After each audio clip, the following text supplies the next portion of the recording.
any points from any of you that really caught your attention during the discussions, during the sessions yesterday on dissemination, statistical business registers. So instead of having a recap today from the chairs, the floor is open for any of you who would like to share just a few major conclusions or ideas or anything you felt captured your reflections or your attention.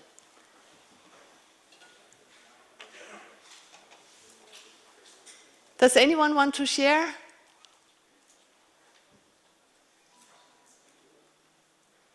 You're all very quiet? No recollections from yesterday?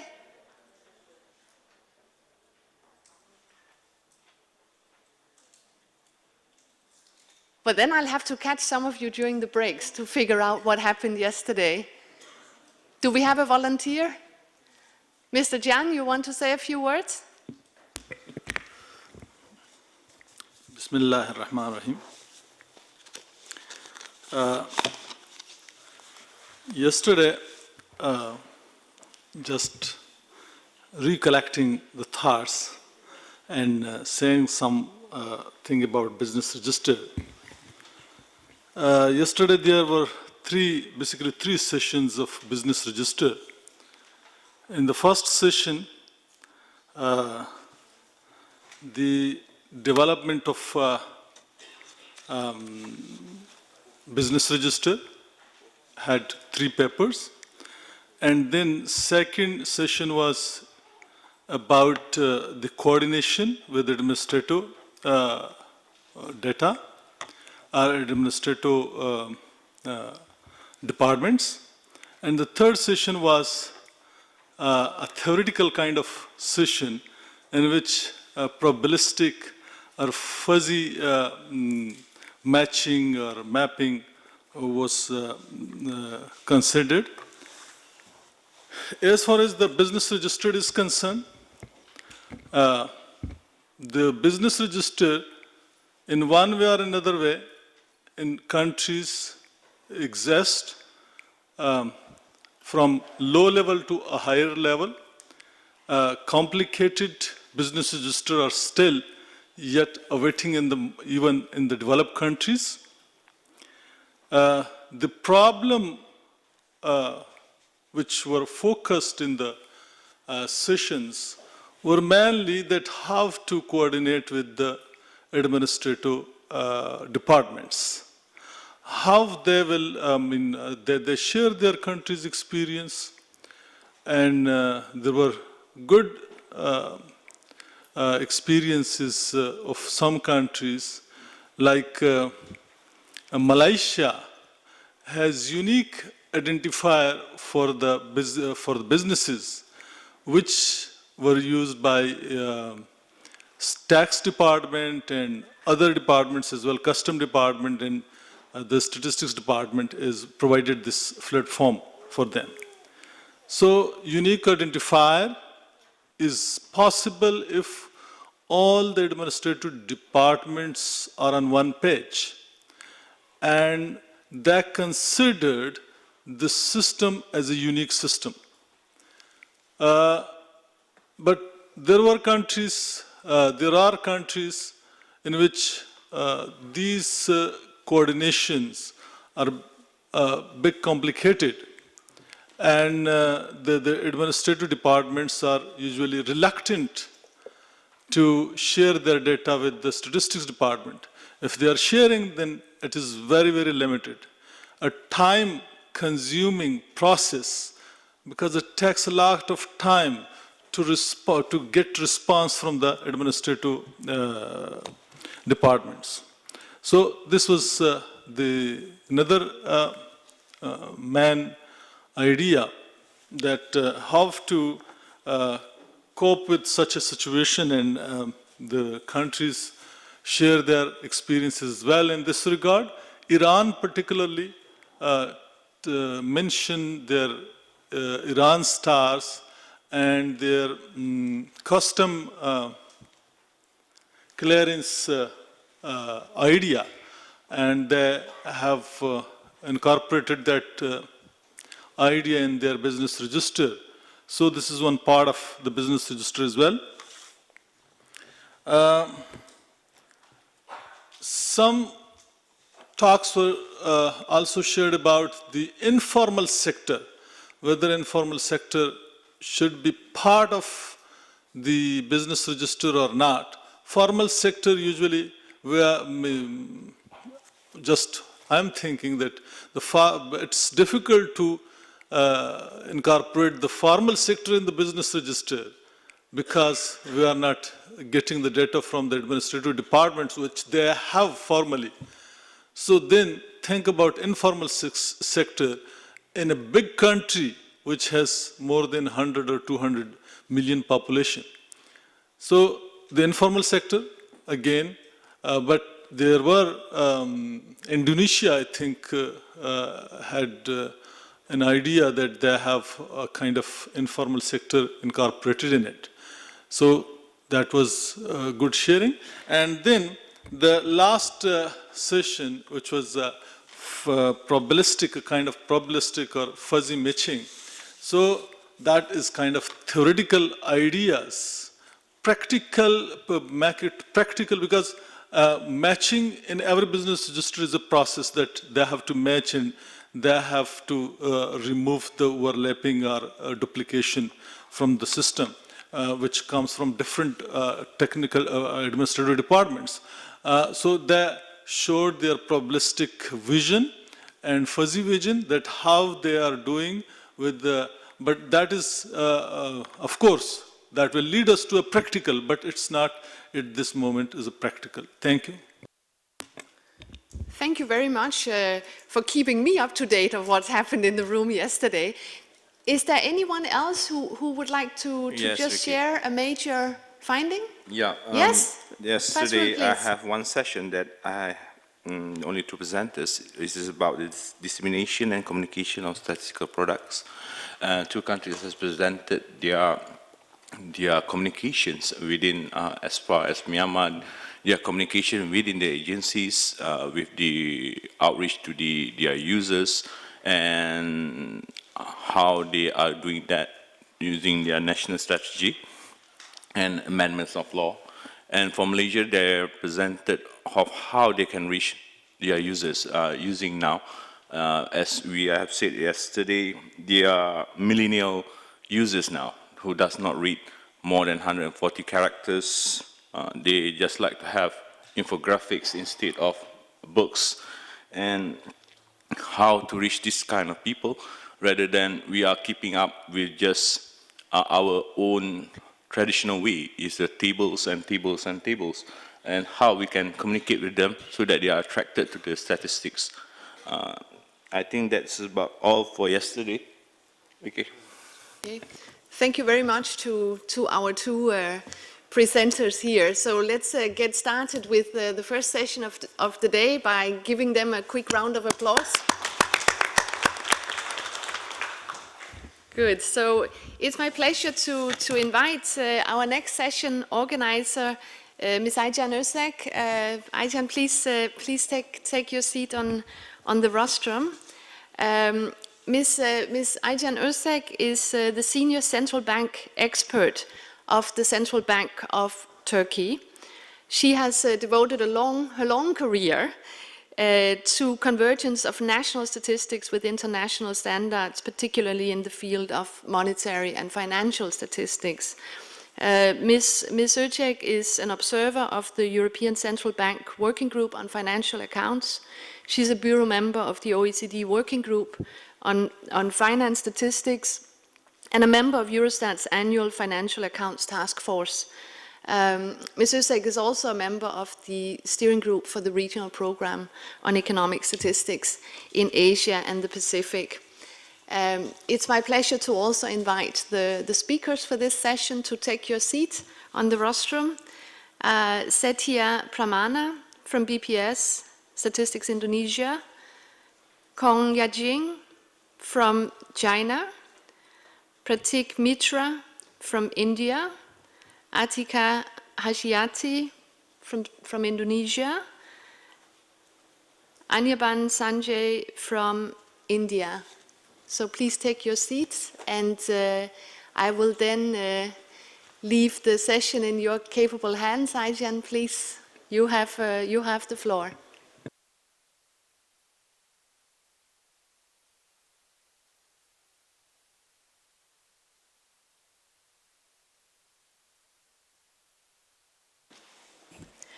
Good morning. First of all, I would like to thank the ESCAP for organizing this Asia-Pacific Statistics Week for the second time. I found it very challenging and useful, and I think it's a very good platform for the countries to discuss new issues in statistics, also to exchange views between colleagues, between statistical offices, central banks, and Ministry of Finance. Thank you, ESCAP. So, I would like to open the session on Big Data, session 7. It's a big session, as the name recalls. What is big data? I will make an introductory presentation about what is big data. Then we will have 5 interesting presentations about the usage and implementation of big data from countries.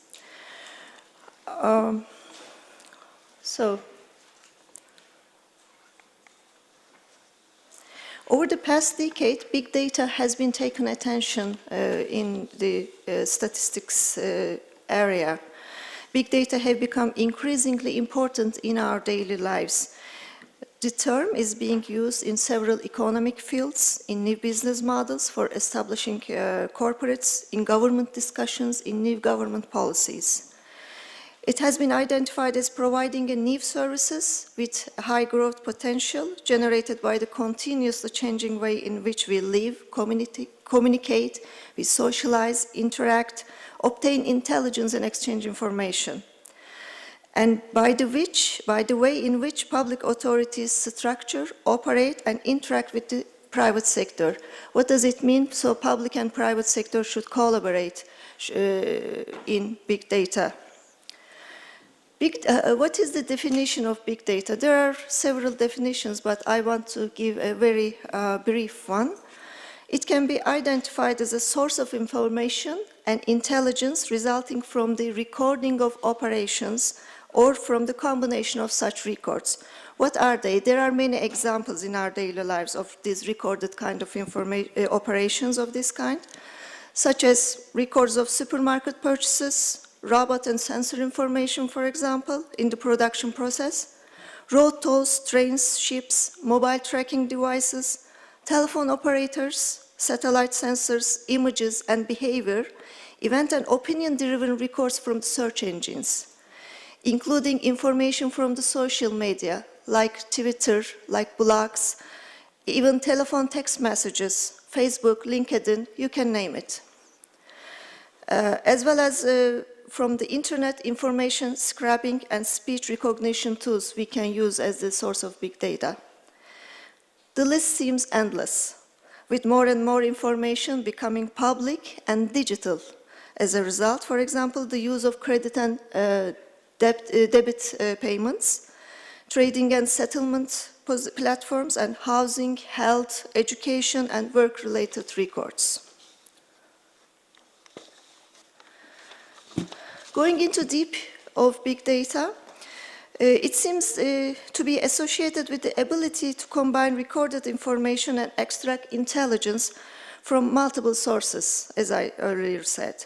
But the literature provides little evidence on how to define and describe the big data more precisely. What the volume of data is needed to be called big, for example, it can be used. What characteristics are required for the data set? There is no clear answer as we are dealing with a moving target. It moves day by day, it increases day by day. Big data of 10 years ago is no longer big today. Every day, volume is expanding, velocity is increasing, and the variety of data sources and format is proliferating. So the first one was Gartner's 3V model, as you may know, to explain the big data, to define the big data. And it acquired a certain kind of popularity in a statistical environment. But then IBM has produced an infographic very similar to this in the slide. It provides an overview of concepts of big data by adding a fourth V. Of course, nowadays there are some definitions describing with 6V as well. But I will talk about these 4 Vs. What is the 4V? First one is volume, variety, velocity, and veracity. What are they? The 4V is about volume. In fact, the term big data is so mystifying that some people are now using metaphors, for example, to illustrate how big is the data. We started with bytes, then gigabytes, then megabytes, terabytes, zettabytes. It's going on, going. What is the volume? Is it in terms of stockpiles of CDs? Or is it in terms of papers, books stretching from Earth to the moon? Industry has labeled this increase in big data as an industrial revolution. Why? Because the concepts of data and information are becoming more interchangeable now. And it's not easy to separate them, data and information. This is why the science of statistics as a means of transforming data into relevant information will have a crucial role to play in big data issue. The second V is variety. Variety of data sources. Meaning big is not just only the volume, it's also about complexity, multidimensionality. Variety is one of the criteria in the Gartner model. It relates to mix of data sources and the nature of data. In terms of form, data could be metric, ordinal or nominal value, or transactions or stocks, opinion pools or binary signals. Data can also be textual. It doesn't have to be numeric in all the cases. It could be extracted from books, documents, electronic media, or text broadcasts in social networks. Also, internet search, such as Wikipedia search, Google search, for example. Or it can take the form of video, audio, global positioning system records. Whatever we do, our actions in our daily lives, more traceable by such kind of devices. Coming to the third V, it's about velocity. It means analysis of streaming of data. Technical developments have an impact on the speed of data, the speed at which data and information are generated and processed. New tools for processing, collecting, storing, mapping, and linking micro-level data, and new tools for analyzing and extracting knowledge and patterns are constantly being developed and used in decision-making process. By who? By business enterprises, governments, and individuals. These new tools have an economic value, of course, as they are considered to give their users a competitive advantage. Coming to the last V, veracity. It is about uncertainty and accuracy. Accuracy and uncertainty surrounding data should be in the driving seat when we are talking about and discussing the big data issue. The statistical principle of knowing your data set before starting any analysis should prevail in these cases as well. Big data should be subject to same quality standards and frameworks that apply to other sources used in statistics. This is particularly the case regarding transparency in coverage and in the methodology used across regions and countries.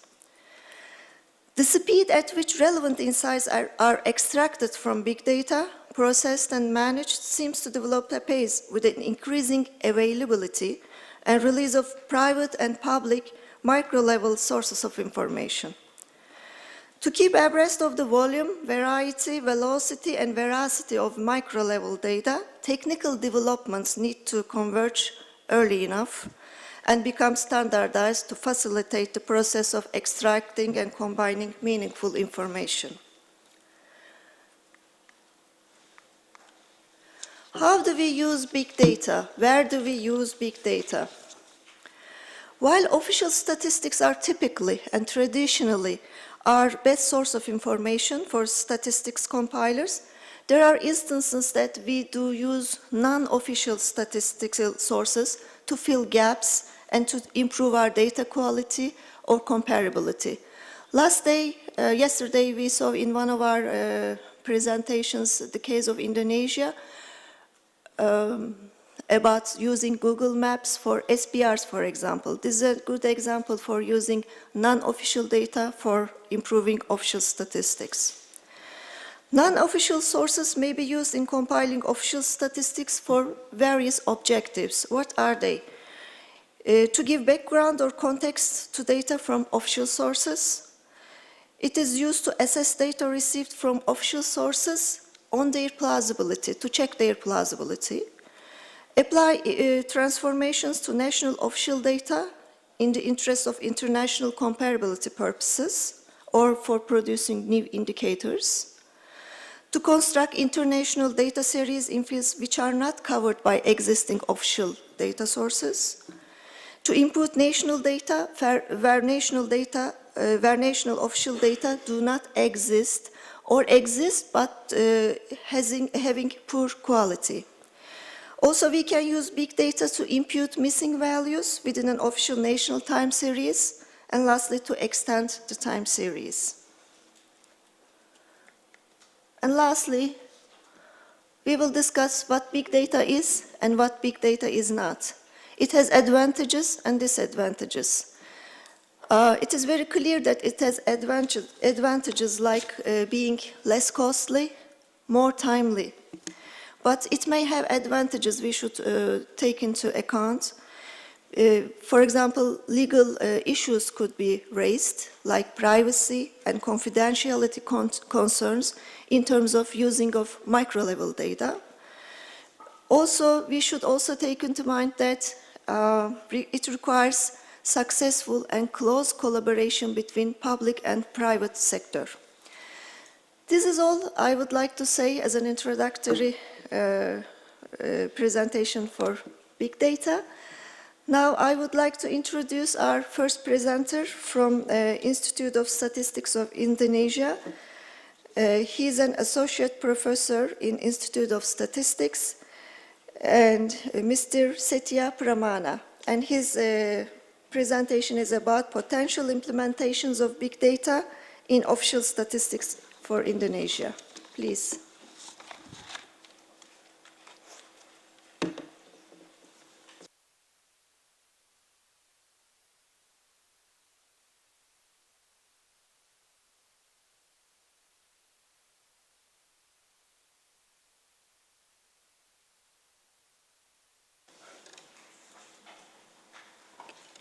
It's a pleasure for me to be here in front of you to discuss our findings and our research about big data implementation in Indonesia. So this is a team. This is a result of a team. We are from Institute of Statistics Indonesia, which is actually government BPS Statistic Indonesia educational institutions who create the BPS employees. And then we work together with the UN Global Plus Indonesia for these projects, especially for big data analytics. Thank you very much for Ms. Aisan for giving me the introduction, also introduction of big data, so I don't need to explain more about big data. And also, we have several possible implementations. The one that I will present here, actually only two of them, is related to big data for predicting commodity patterns and also using big data for nowcasting food prices. Actually, in my paper, there will be one more about using MPD related to official statistics. For tourism will be presented by my colleague Atika later for this session as well.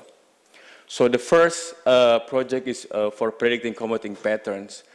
This actually, the idea of this is to get better understanding of commuting patterns in Greater Jakarta.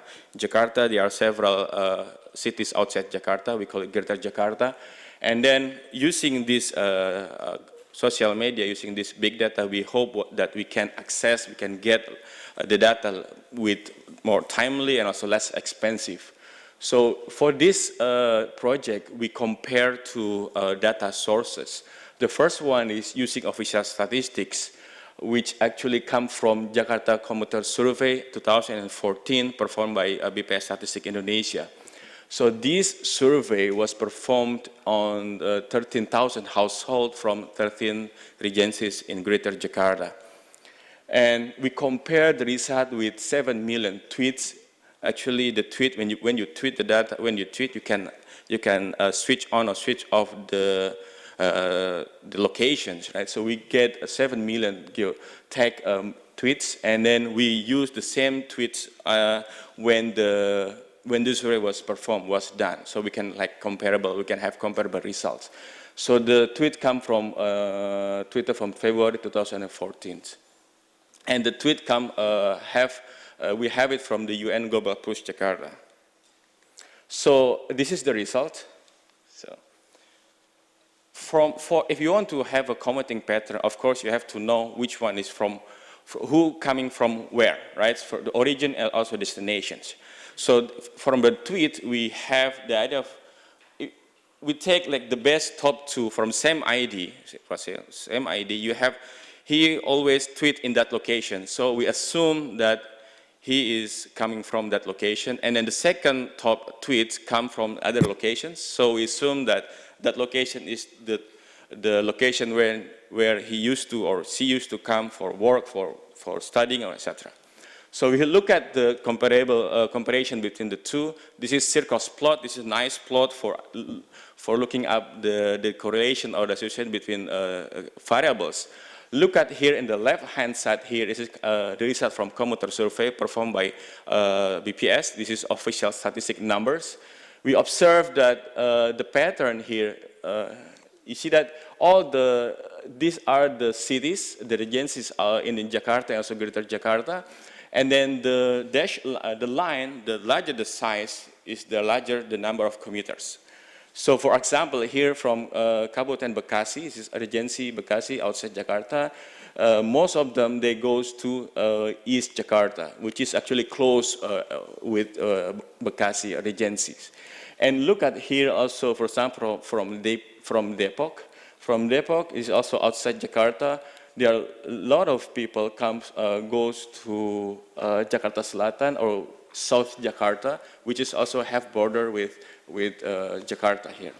And the same thing with Regency Bogor to the city of Bogor. If you look at in the right-hand side, we get it from the tweet data, which we have kind of simple approach to have origin and destinations. Actually, we also use the time, also the time, also when the time of the tweet. We also consider in this case. So we observe the same pattern. If you look at that here from the Depok, they also go to Jakarta Selatan, the southern Jakarta. You observe the same pattern all over the cities. Although, so there's one thing that maybe you're wondering why this is big, like the big people moving from Kabupaten Bogor, Bogor regencies to city of Bogor, but we don't see that much here. It is due to maybe because the number of tweets, the number of tweeters, not that common in Kabupaten Bogor, so we cannot capture those patterns as well. But we observe similar pattern. We have the same patterns. So this is kind of interesting, also challenging task. How we can, because this is actually come from population, or it's already like inflated using some numbers for population numbers, but still this one is still in Twitter's numbers. So we haven't inflated for population. For the next step is to find ways to like inflate it so we can have population number so we can compare with the commuters survey pattern. So the second project we'd like to share with you is using big data for nowcasting food prices. So again, we like to use social media or Google Trends and also crowdsourcing as part of big data sources for nowcasting, not only predicting on the future, but predicting today's price of different commodities. So we use the data from official statistics of BPS from Kota Mataram city, and then the time is between March to July 2015. That's the official statistic numbers. But we compare that official statistic using the crowdsourcing. Actually, this crowdsourcing also a pilot project of Global Plus and UN World Food Programs. The idea of crowdsourcing, actually, the people, citizens, and anybody can send their share related to any product. You can have crowdfunding, for example. You want to send your money to help somebody. We have crowdsourcing in terms of the price of the food. So the UN Global Plus using application built by Premise, is a company providing the apps. So the citizens, anybody, can be part of this project, and then they are voluntarily, they take the pictures in the market, local market, international market, and then they upload the food price, they upload the picture, they upload the location also. So this result will have the name of the commodities, the price, the locations, and the measuring, and also the pictures. We end up with 107,000 records for using this crowdsourcing. So, but again, as Ms. Aysan said, that big data is the challenge, that you cannot get directly the data for analysis. You have to do some data cleansing in the beginning. The same thing in our case. When people reporting the price, of course they will get some advantage when they get the report. But the report is not always the correct numbers. We don't have kind of good definition. If we ask them to report, for example, beef, they can take the beef with high level or level. Or they can, for example, I can ask them to give the price of chicken. They might give like chicken or half chicken or single chickens. That's also the thing that challenging here. So we need, before we can do further analysis, we have to check the price, and also we have to check the size, and we have to check also the quality and also the quantity. So we can compare with official statistic number. Because in BPS, for example, for a price of chicken, we always come to the same person, the same market, also the same definition. So they are comparable through time, but not the case in the crowdsourcings. And also for one day or for 1 week, usually different people will report it. So we need to make average them. So the one that we did, actually just simple spline approach to have kind of average, but average of the weekly price of that particular commodities. So these are the results. I said primary result because we still like refining the results. So if you look at here, there are 4 commodities: beef, chicken, eggs, and flour. So the dash line, the black dash line, comes from the official statistics, and also the blue solid line comes from the crowdsourcing.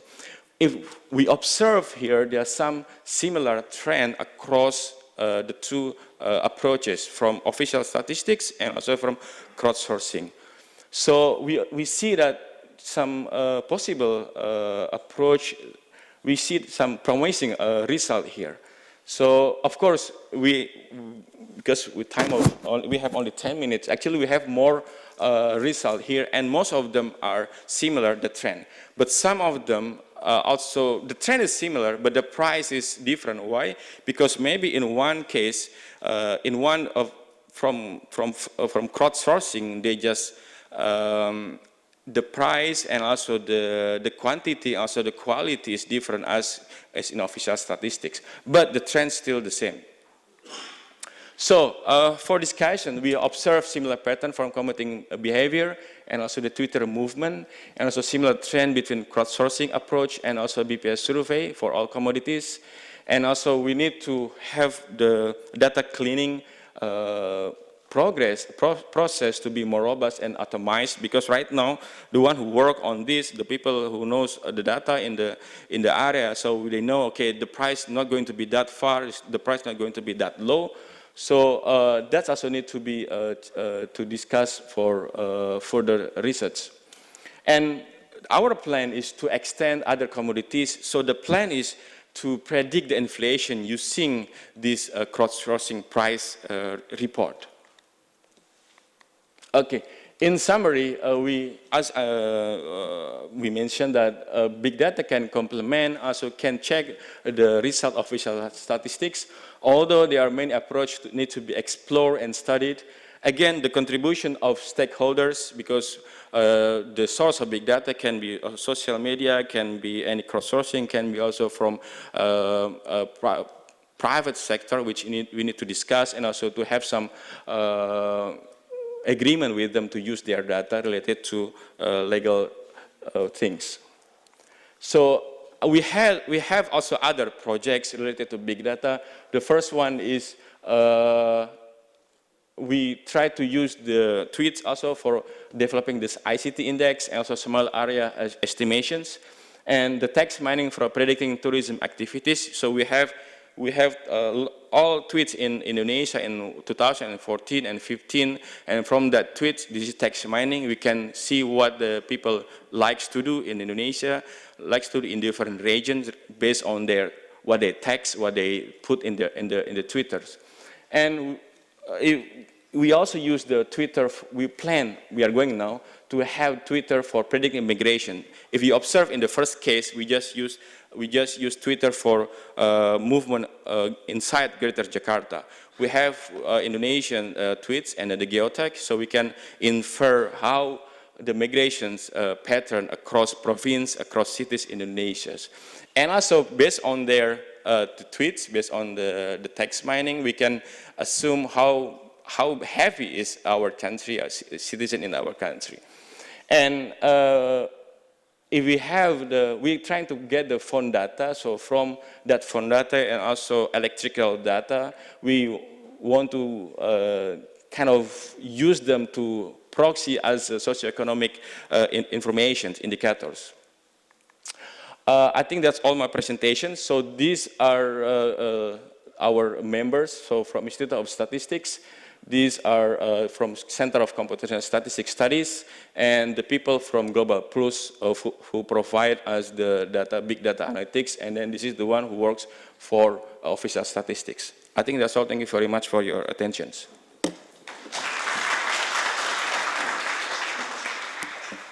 Thank you, Mr. Setia. Statistics Indonesia use big data approach in several cases where there is non-existence or unavailability of official statistics. And it is promising that big data collected have similar results with official statistics in 2 cases, in commuting patterns and nowcasting commodity prices. Now we will have our second presentation from China. I would like to invite Ms. Kon Jiaying. She is from Research Institute of Statistical Science in National Bureau of Statistics of China. She is an associate fellow, and her presentation is about big data for official statistics experience from China. Please.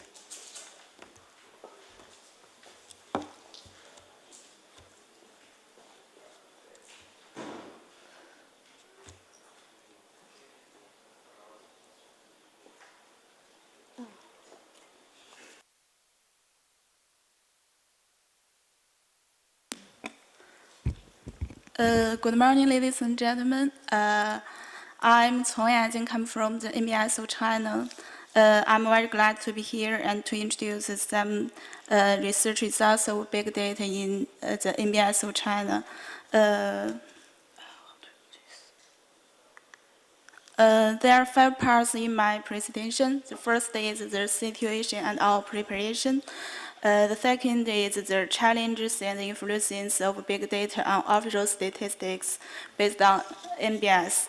The third part is some ideas for application of big data in official statistics. And the first part is access and partnership. The last one is networks.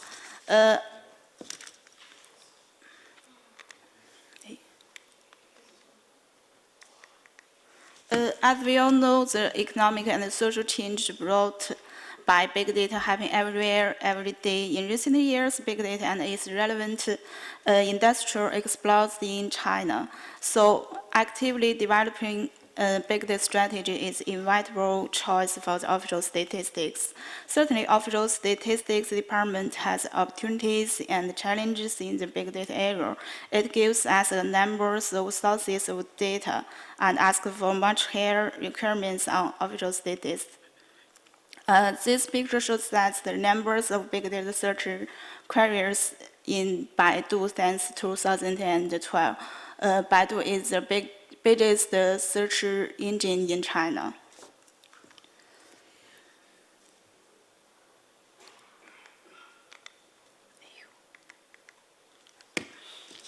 As the picture shows that most of the big data are from automated generation. There are many data sources, such as pictures, videos, radios, online behavior data. In recent years, the NBS constantly strengthened the construction of statistical information, including established the online data submitting platform of enterprises, increased the application of special information technology. All those play crucial roles in aiding the development of statistic work and lay a more suitable environment for further applications of modern IT, including big data. The second part is the challenges and influences of big data on official statistics based on NBS. As we all know, all traditional data are structured data. While in big data, the proportion of unstructured data is much higher than that of structured data, including office documents, pictures, audios, videos, and so on. So the unstructured data have taken a large proportion in big data. So the value of big data need to be file-treated and extracted. In a big data stream, some information has a long-term value, some has only a short-term value, while some is worthless. Therefore, the purification process is a key step in the application of big data in official statistics. But in fact, we don't have enough money, enough agents to handle big data, so we just did a planning about how to change in the process of statistic production, about system design, about data collection, about data processing, about data storage, and about data quality assessment. In order to save time, so I just take the data collection for an example.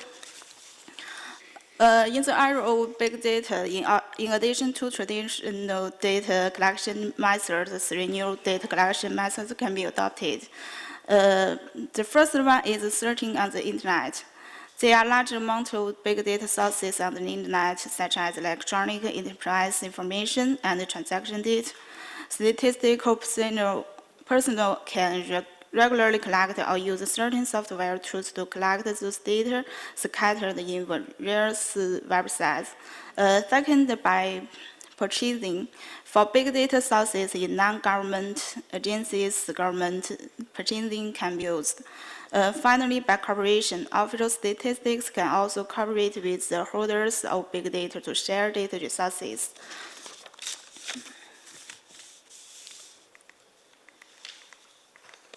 The second part is some ideas for application of big data in official statistics. From the perspective of subject of data generation, the big data applied in NBS can be classified as 3 types: administrative data, commercial data, and the internet data, including search engines data. The administrative data include personal information data, unit information data, the natural and the resource card data, and other records of data management. Commercial data including electronic business transaction data, production and operation of enterprise data management, and information consulting data report. The internet data, including search engines data, includes social network data, media data, and search engines data. At present, some local statistical agencies in China have been conducting beneficial attempt to apply big data. Big data have big value in many different professional ways of official statistics such as price, population, industry, and so on. I will take CPI statistics for an example. In recent years, with the increase in consumption of network current days and service, the amount of information of various structured and unstructured data has increased significantly. All those information provide new data sources for CPI calculation. There may be three kinds of sources of data. The firstly is to collect the online transaction price data by searching on the internet, technically to explore the cooperation with online stores so as to acquire online transaction price data. Thirdly, to establish a system on which malls, supermarkets, and hospitals can submit their transaction records to official statistical departments. At present, the NBIs have been conducting beneficial attempts to apply big data. The NBIs carries out CPI statistics, making use of internet shopping data since 2014. They selected appropriate specification commodities such as the plane tickets, train tickets, travel expenses, and the hotel price from online shopping and made tentative calculating of CPI. In 2016, the NBIs committed to improve the application of electronic data and to further promote cooperation with supermarkets and shopping malls. This is an example. The NBIs survey organizations in Shanghai cooperated with internet-based businesses, 一号店 has released the 一号店 index to reflect the online price changes. It is released by 3 times a month, but CPI just 1 time once. So to some extent, the 一号店 index is more useful than CPI.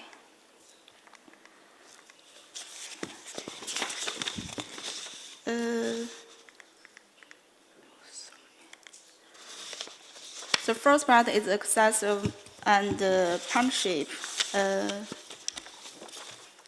The enterprise is the big data holders, but also a pioneer in the use of big data. In 2013 and 2014, the NBS of China has signed big data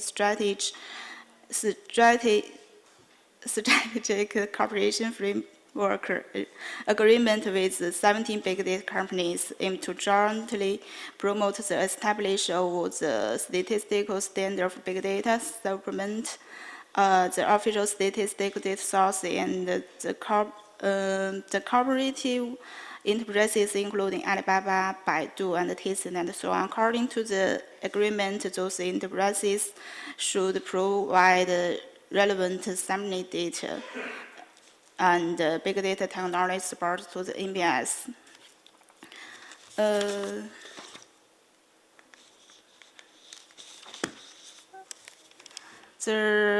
We did a lot of work, but access and partnership, we try to cooperate with enterprises, and we joined the UN Global Working Group on Big Data since the end of 2040. The team is TTAP. It is aimed to access the data from big data holders.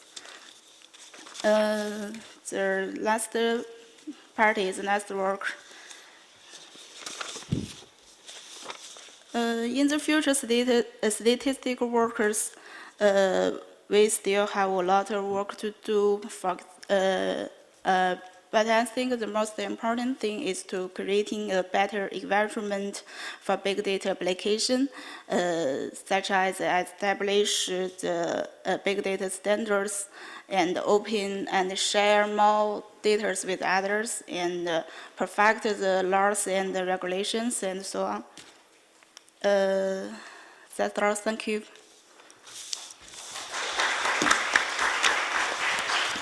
Thank you. China is being the second largest economy in the world. I think that's why it owns rich data source and big data at an enormous scale. And MBS is using big data in various fields like CPI, employment, agricultural statistics, wholesale and retail statistics. Thank you very much. And now the next presentation is from Reserve Bank of India. I would like to introduce Mr. Anirban Sanyal. He is a research officer in Department of Statistics and Information Management in Reserve Bank of India. And his paper is about nowcasting real estate sector growth in using Google Trends. It is presented by him. That's why I said that there is a confusion. Okay. He will actually, I will present this. Okay. He will present this later. Okay, you will present. I will present this, yeah. Okay. Okay. So, this will be done by Mr. Pratik Mitra.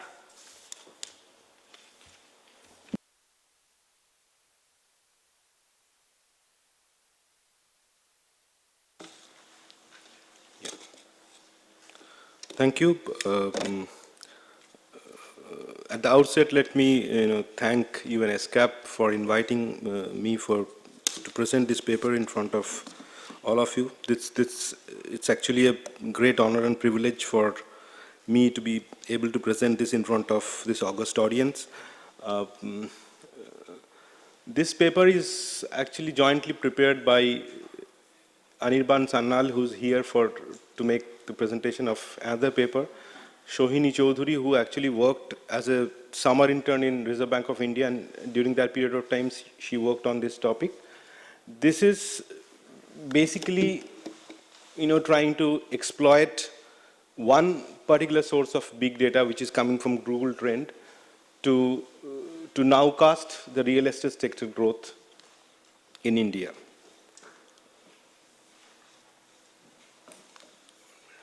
And, how does it work, actually? Okay. Let's start with the motivation of the paper. Policy making is a very challenging task, and it's always been a very challenging task. And with the day progressing, it's becoming extremely complex and challenging.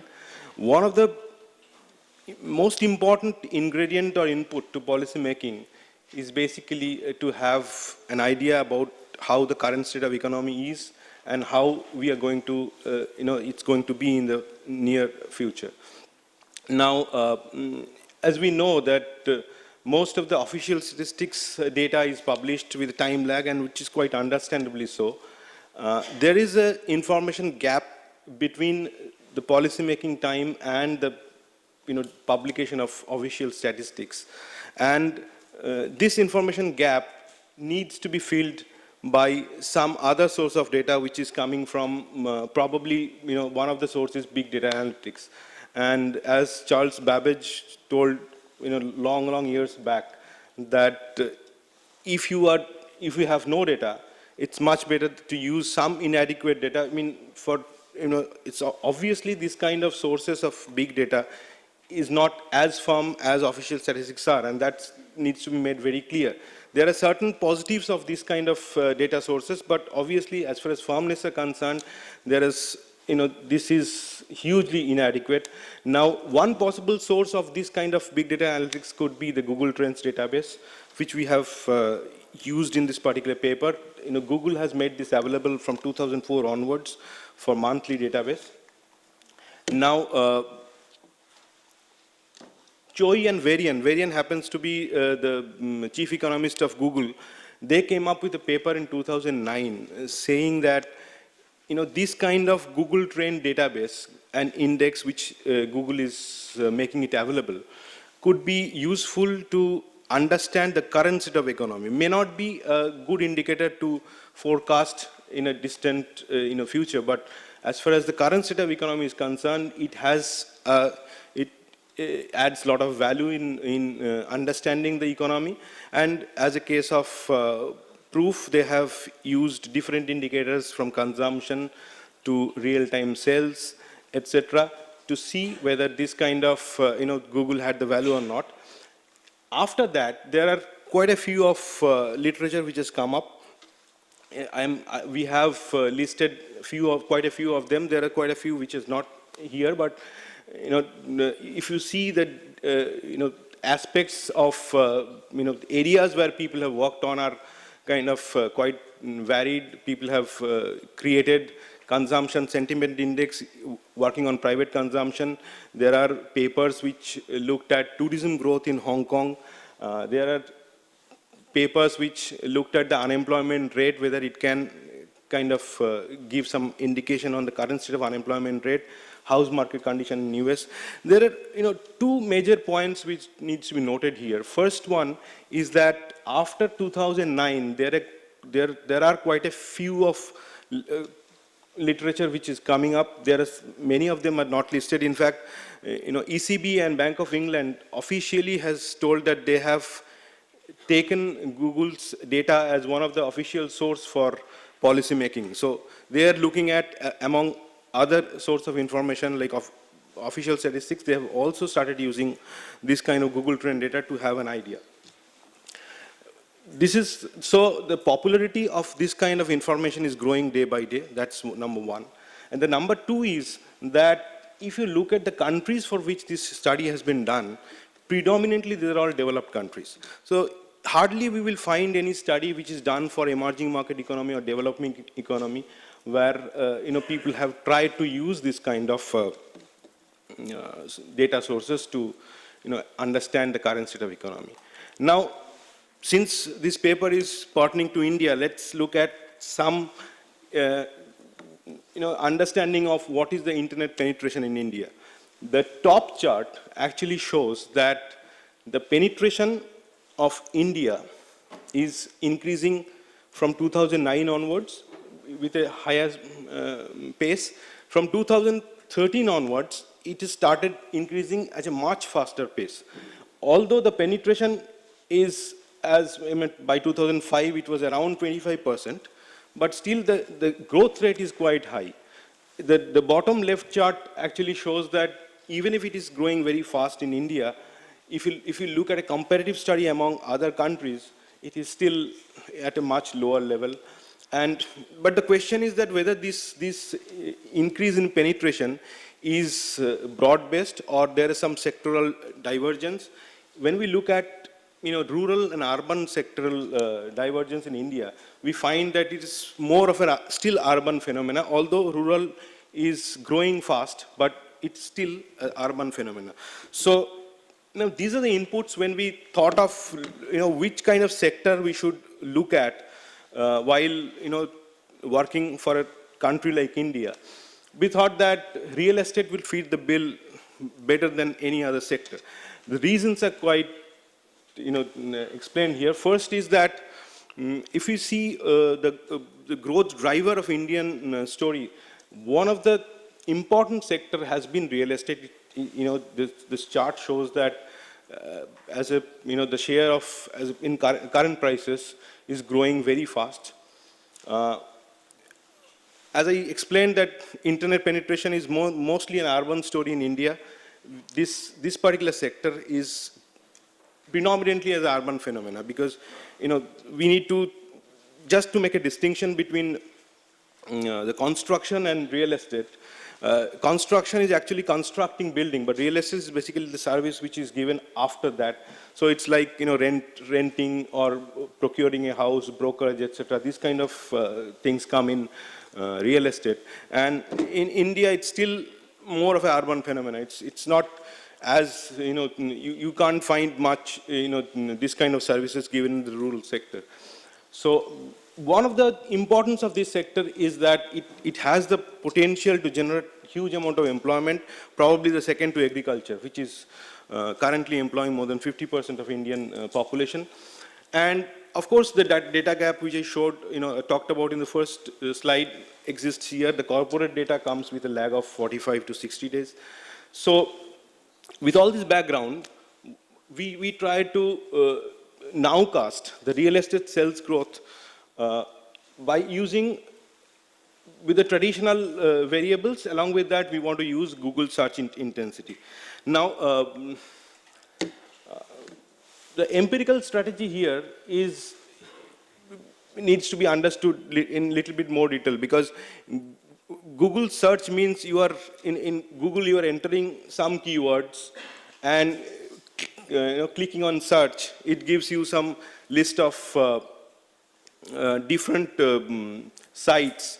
So this is a kind of very unstructured data. Now, the challenge is to structure it in such a way it can be used in a framework of very defined framework, and that variable can actually be meaningful in that sense. Now, the selection of that's why these steps are quite important. First is you start with selection of keyword. This is very subjective, so you have to think of a whole lot of keywords which could actually be related to this kind of the services which real estate sector provides. Then all these different search data needs to be collated and aggregated to a representative index which will finally represent the search intensity. Then you have to augment this index with the existing set of information set which you are already been using for forecasting real estate sales growth. And then you have actually then the results of the forecasting performance of the existing set of information added with Google data and without Google data, and then you can have a comparative study as to whether this is adding value or not. Now let me start with the first, that is Google trend and selection of keywords.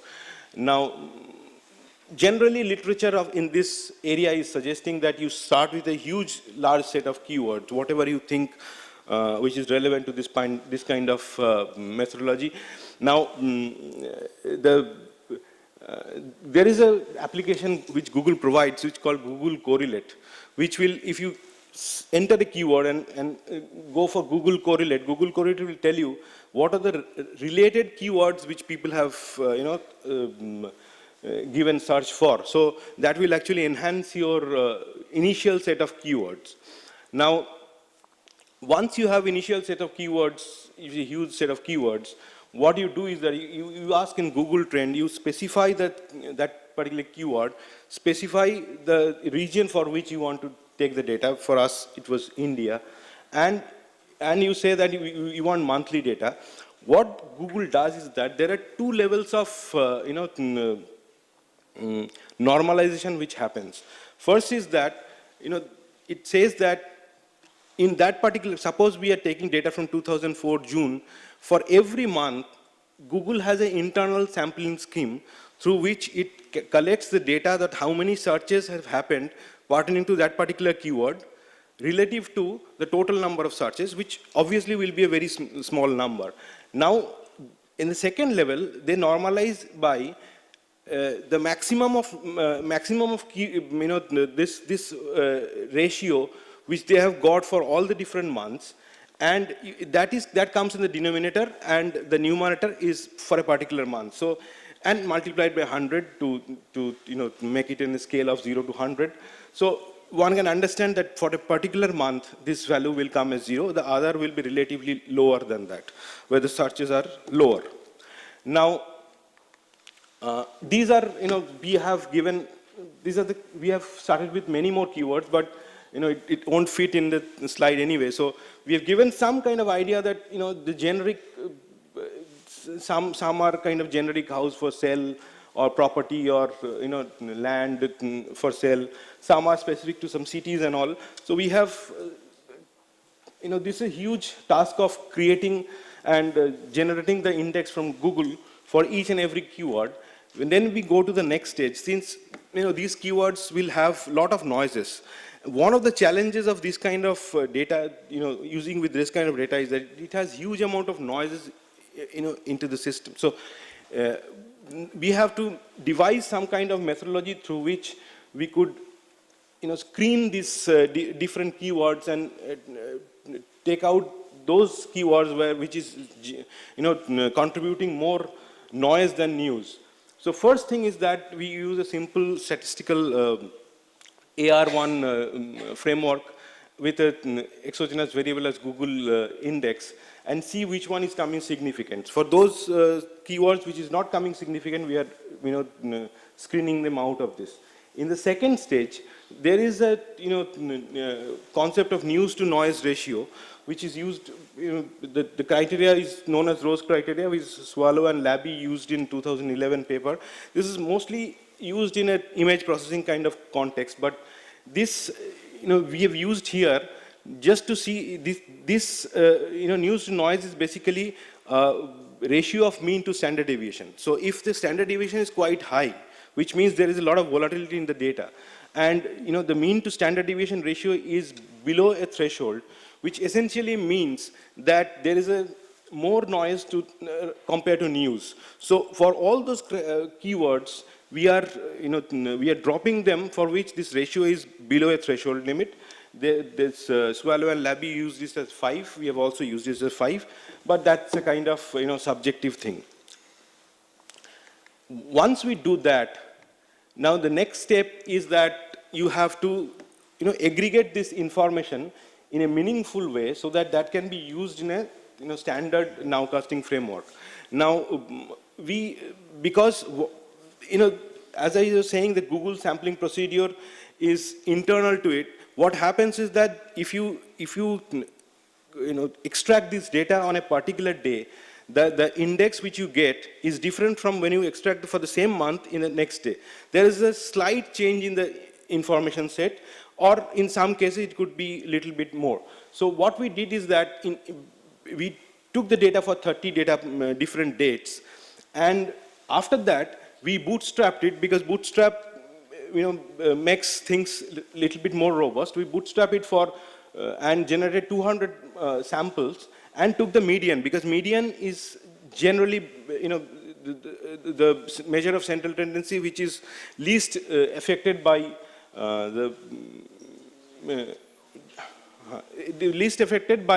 extreme values. Now after doing that, now we have to construct these different indices into for different keywords into one particular representative index which could be used for our nowcasting framework. Now one of the option is simple average. The second option obviously could be weighted average, where weights are inversely proportional to the standard deviations. Then you could do a principal component analysis. Now there you can take different variables, 1 factor, 2 factor, up to 4 factors. Now once we do that, these are the standard variables which you use for normal nowcasting framework. Now with these, these are mostly macro variables which is available, indicators which is available in monthly basis. I mean, this is the framework. I don't want to get into detail of the nowcasting framework. What the only thing is that it has the novelty of using it, working when you don't have, or missing data is there. Now we use data from June 2004 onwards, and Google trend data also from June 2004 onwards, and economic indicator data June 2004 onwards, but the target variable sales growth is quarterly, other two are monthly. So it has mixed frequency functionality. Now, quickly go to the results. We find that if you take Google data with 4-factor, the red dotted line, that does much better than the other with 1-factor, 2-factor, or 3 factors. And if you, with and without Google data, there also the red dotted line, which is with Google data, does better than the without Google data framework. So, and this is the RMSE, which shows that the root mean square error is least when use 4-factor model. So, the basically conclusion is that this is, whatever data we have used, this is a kind of initial study which shows that it adds value to it. But there are a lot of challenges, like, there are a lot of subjectivity involved, and the behavioral dynamics mostly remain untracked. Thank you.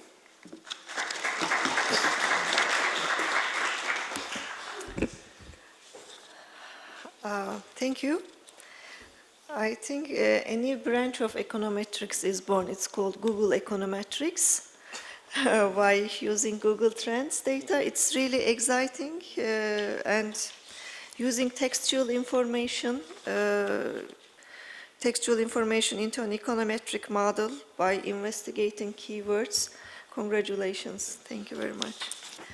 And now, coming to our next presentation is from Indonesia. Ms. Atika Nashriha Hassayati, please. And she is working in the Directorate of Finance, Information Technology and Tourism Statistics. She will talk about the use of mobile positioning data in tourism statistics.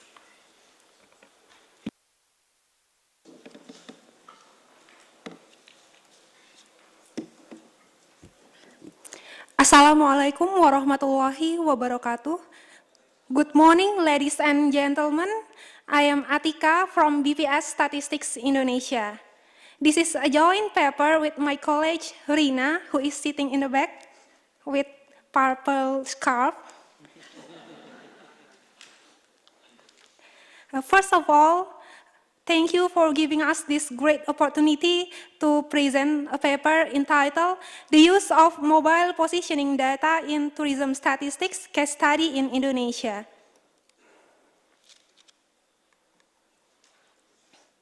The background of this study came up because of high cost of survey in cross-border area, and difficult to access the cross-border area became the constraint in measuring the arrival of international visitors. Regularly, Statistics Indonesia collect data from immigration office and cross-border survey to obtain international visitor arrival data. But some of the cross-border area do not have immigration office and only guarded by military personnel or head of village. Besides that problem, there are also several issues that need to be solved by NSO, and one of the solutions is by using big data, because big data may provide faster, cheaper, more granular data to complement, and also to design and implement better policies and programs. Nowadays, the world has a challenge to adapt to the rapid technological changes which produce big data. Official statisticians need to adapt to this new data source to be more relevant for better quality of data. So, BPS started to use big data, particularly mobile positioning data or MPD, in the data released in October 2016. This is in order to accurately capture and increase the coverage of international visitor arrival. The use of mobile positioning data is in accordance with United Nations recommendation that is stated on a book entitled A World That Counts. So, what is mobile positioning data. Mobile positioning data is a method of tracking the location of mobile devices in time and space collected by mobile network operators and mobile app developers. Actually, there are several studies have been conducted in terms of implementation of mobile positioning data, but only Estonia that already implemented MPD. So in case of Indonesia, this paper aims to analyze the use of mobile positioning data in tourism statistics in Indonesia based on data that has been released in October to December 2016, and also compare regular data and mobile positioning data.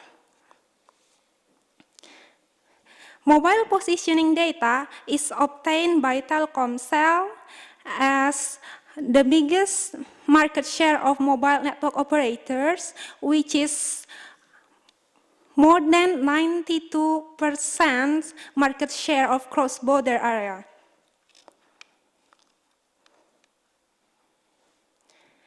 What about the coverage?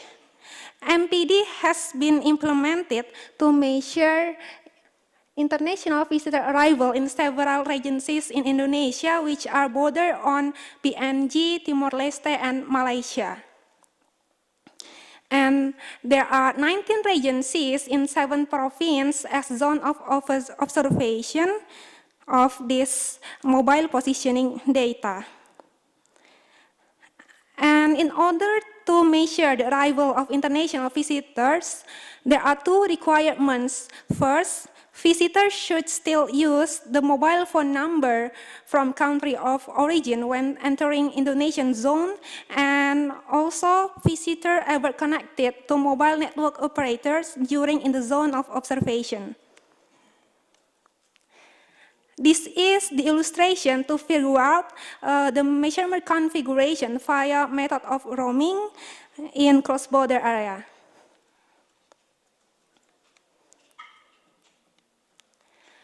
Mobile positioning data in Indonesia is implemented in 19 regencies in cross-border area. So after comparing immigration data and data from cross-border survey, mobile positioning data is included in the calculation of international visitor arrival.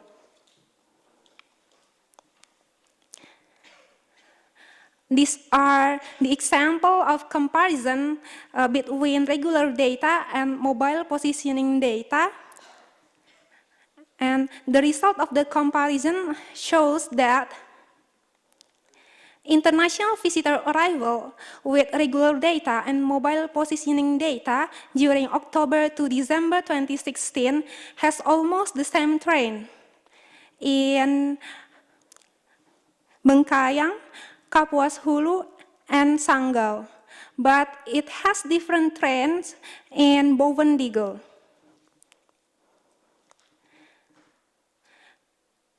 So the implication of using big data is the use of mobile positioning data changes the process of design, build, data collection, data processing, dissemination, and it enhances cost and time efficiency for real-time dissemination. Big data as a part of data revolutions need to be developed, although the verification and its validation need to take into consideration in order to prevent double counting. Furthermore, to optimally obtain the benefit of using MPD, we need to understand the strengths and weakness of using MPD. For instance, MPD tend to have good consistency over time compared to regular data, and MPD improves timeliness and cost efficiency. But on the contrary, the data accuracy of MPD is difficult to measure. It also lacks of information on the purpose of trips, expenditure, type of accommodation, and transportation use. Therefore, based on these strengths and weaknesses, BPS believe that mobile positioning data can be used as complement for official statistics.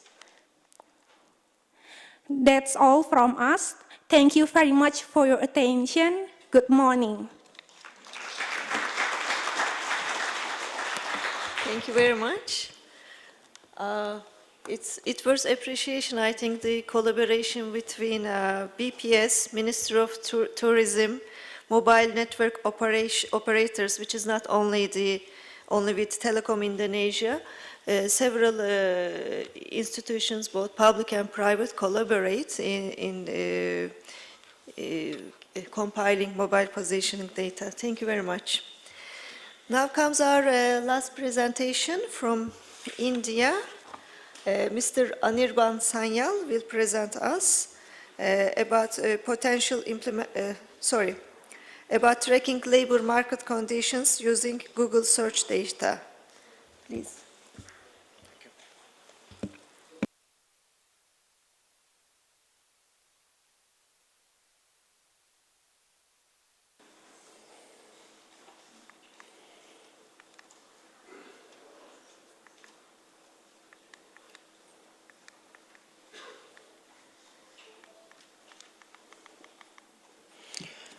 Good morning.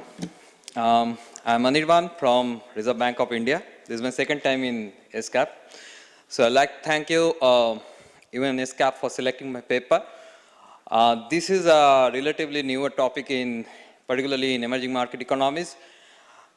Tracking labor market condition, as we all know that labor market data, particularly unemployment data, has been gaining a lot of attention because of its wide use by different agencies, particularly for the policy making. From the evolution of the different policy making agencies, these agencies have been constantly focusing on the labor market conditions as a means to supplement their policy actions. So be it monetary authorities or be it government or any other welfare agencies, a major chunk of their policy actions are taken in view of the existing labor market conditions. So given the importance of this unemployment data or in general the labor market conditions, one should always look forward towards getting a more relevant or more timely data which can ease the policy making exercise. So with this background, the paper was basically initiated. One of the major problems which we observed in emerging market economies is that, including India, that the lack of unemployment data was found, and even if the data is available, the frequency of availability of that particular data on the labor market is relatively lower, which actually creates a data gap for the policymakers. So given that, our paper is basically intended to track the unemployment rate in Indian economy using Google Trends. So this is basically the continuation of what Pratik was saying, and but the context is slightly different. So coming to the genealogy of unemployment data collection, what we observe is that the importance of collecting this unemployment data was long perceived. So it was basically during 1940s when government, that time the British government started collecting the labor market condition data from different ministries, and a significant step towards formalizing this procedure was adopted in 1964 when Labor Bureau, which is basically the statistics within the Ministry of Labor, that was basically set up. So they were basically entrusted with this task of collecting unemployment data. Now, subsequently after that, there are like a lot of working groups, the technical committees, they are basically formed to supplement this completeness of data collection for unemployment data. As of now, if we look into the different availability of the unemployment data, there are basically 4 different sources from the government side, like Ministry of Labor and Labor Bureau, which is basically part of it, Director General of Employment and Training, National Sample Survey Organization, and Registrar General of Census of India. These are basically the 4 agencies who are actually collecting unemployment data in India at different frequencies. For instance, like Ministry of Labor and Labor Bureau, they have started collecting a quick survey on quarterly basis, but they actually started providing the change in the employment number. So you do not know the base of the change, but you can get an kind of indication of the momentum. On the other hand, Director General of Employment and Training, they started collecting an annual basis the data from primarily organized manufacturing sector and government organizations. National Sample Survey carries a very thorough survey on unemployment, employment and unemployment condition, but the survey is happening at 5 years interval. Registrar General again is a census based which collects the data at a 10 years interval. Recently, there has been quite a bit of initiatives on the from the private parties which actually came up with their high frequency data. So basically they started collecting the data on a relatively higher frequency. One of the major initiatives was between BSE, which is Bombay Stock Exchange, and CMI. They started collecting their daily data using a stratified sample. The sample size is quite large, and they use their existing infrastructure of collecting the consumer sentiment data. And the same set of individuals were interviewed on a daily basis to derive their employment condition. So this data is available since January 2016. Now, apart from that, there are like different online job portals. Like one of the major initiatives was from Monster. They came up with their concept of Monster Unemployment Index. They initially started for US and Canada from 2013, but they launched the India-based unemployment index since 2012. So this is basically the set of data which we get from on the unemployment in Indian condition. In this particular paper, the strategy is more or less same, which Pratik has already explained in details. So we'll be basically going by like selecting the keywords, then we'll basically do a fine tuning, then we'll do some bit of aggregation across samples and across keywords, and then we'll use some econometric technique to validate how good our indicator or derived indicators are. So this is basically the overall strategy, but the challenges are that unlike the real estate data, which has a reference series, we don't have a reference series for a very long period. So if we go for an econometric analysis or kind of try to establish the credibility of the estimate, then there is a problem. On top of that, there is a huge amount of seasonality involved in this kind of search patterns. So starting with the unemployment keywords, so once we talk about like searching job or looking for a new opening, there are like plenty of options which can actually come up. One, like we can search with unemployment or opening or economic opening or whatever it may be. So there is a huge list of keywords which is available. So we have to take a conscious decision to determine the bag of keywords which we can take up. Then once we, so basically what we did is we started with an initial list of keywords which we thought is relevant. Then we moved to the Google correlate, then track which are the other keywords which are actually exhibiting similar kind of search patterns. Out of that, not everything was relevant, but we do a hand picking of those keywords, and then we created a bag of keywords. So we collected the data on the Google Trends, which is across these different keywords, which actually reflected the search intensity. But because there is an inherent sampling pattern adopted by Google, we had to take different instances of these samples to come up with a kind of representative value about the population. The filtering condition, as already discussed, we use ROSE criteria for filtering out those keywords which exhibits kind of more noise and compared to news. So we included only those having more news content sort of. Then basically the strategy was we did a percentile bootstrapping, derived the bootstrap median, and based on that median we excluded the seasonality, because the seasonal pattern is very prominent in this kind of search, because as you can understand that once the corporates announce their packages or announce their rewards, people started looking for their new jobs. So there is a tendency of people to go for a new jobs or go for a more searches, and that actually induces an additional search volume in the data, which may not actually indicate the unemployment condition, is kind of a re-employment, getting for a better or kind of change in employment pattern. So in terms of those kind of patterns, which are very seasonal in nature, that we have to take out using X13 ARIMA. Then we constructed a composite index, but then following that, we validated our derived composite index, which is basically a representative of the search volume, vis-a-vis the macroeconomic conditions. One was basically the business cycle turning point, so we basically track what was the search patterns during the economic boom or economic recessions. And then we moved to a more formal economic testing, which is basically going by Okun's law. So this is basically the keywords which we considered in this particular exercise. Now this is an interesting chart where this shaded area, this is basically the shaded areas actually indicate the time frames of economic recovery. So this is basically the point when economy actually started recovering, and from trough to peak, this journey we observed that there is a decline in the search volume. So that basically induces that the level of uncertainty actually came down during this period of time. And over this, we can anticipate a negative correlation between growth, economic growth, and this search intensity.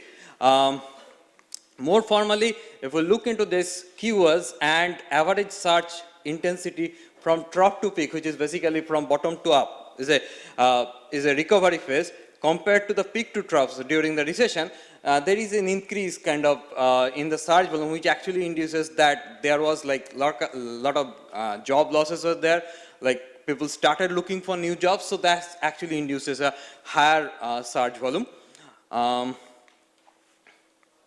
Now, as I already told, the Okun's law what basically says that there is a negative relationship between unemployment and growth. So once unemployment goes up, then there is a negative impact on the economic growth.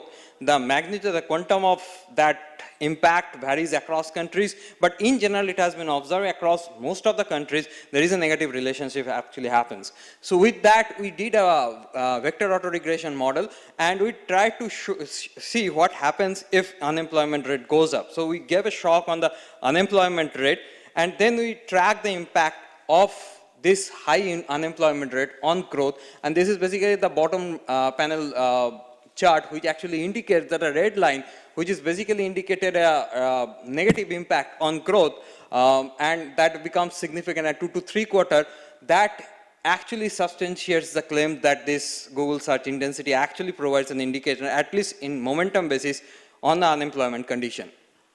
Further, as we already seen that in that internet penetration, because it's a highly internet intensive job for doing the search, the volume increases as penetration increases, and that penetration of internet actually started picking up from 2011. So because of that time variation, we did a time varying VAR, and that result came out quite similar compared to the static one, and the impact was found to be more prominent during the recent times. So that basically indicates that people started looking for jobs over internet in the last couple of years. So basically, from this entire exercise, what we observed is that availability is a major problem. No, there is availability of the unemployment data is a major problem for India, at least on a high frequency basis. So if we go by that, if we try to bridge the data gap, at least to a certain extent using this kind of new approaches, then this is basically providing a substantial support in terms of bridging that particular data gap. It has a credibility. We don't have a reference series per se to validate our findings, but we do some econometric analysis to validate whether this actually corroborates with the economic laws. But there are certain challenges, like Google search. It's basically a urban phenomenon because it's a internet being used primarily in urban area. So rural area is majorly ignored in this particular exercise. You cannot get a rural unemployment index using this approach. Another problem, which is another major problem of that, is underrepresentation and overrepresentation of the certain sectors. Underrepresentation happens for those sectors which are morely unorganized. So they actually have their openings, and those are basically sorted out through kind of local findings, or they don't go for the internet, so it does not appear. The other problem is the overrepresentation. It is basically those jobs which are mostly reflected in the which are more popular, like IT, BPO, accounting, all those kind of jobs which are more demanded, more favored by applicants. These are getting more and more highlight in this kind of job searches. So that we have to take a very conscious decision whether to use or how to trim it, all those kind of things. And a future, basically, this is basically some points on the future way ahead. What we did is basically we looked into the search volume itself. But if we consider ourselves, we put us in the position, we generally go straight to the portal and we search for the opening. So if that is the case, then a lot of search hits are actually missed out. So we started talking with these online job portals for getting the posting data and the customer details. And then we'll try to augment this search intensity with actual job posting for deriving the unemployment index. Thank you. Thank you very much. I'm happy, as a central banker and a statistician, I'm happy to hear that big data is being used by central banks in their policy-making decisions. So now I would like to open the floor for discussion. First of all, I would like to have questions or comments regarding these 5 presentations made from the floor. Yes. Yes, please. Yeah, as a research, I would like to congratulate on this use of big data for bringing out these indices, especially relating to real estate sector and the employment. But as a user of data for compilation of national accounts or whatever, you see the limitations you yourself said. Actually, when you see the use of big data, of course, in countries where we have a large rural population, where the internet penetration is not yet so much, and also even in the urban areas, many people do not, especially in the informal sector. In urban areas, there is a large informal sector jobs which are being undertaken. So that also do not get captured. So as of now, I think we'll have to look for more research in this area to go ahead in this area of big data.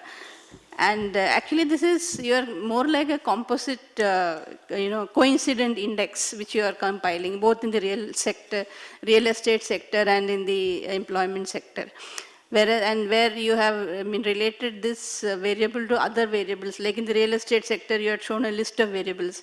But in the case of unemployment, what are the variables that you had considered for compiling the composite coincident index? That is what I wanted to know.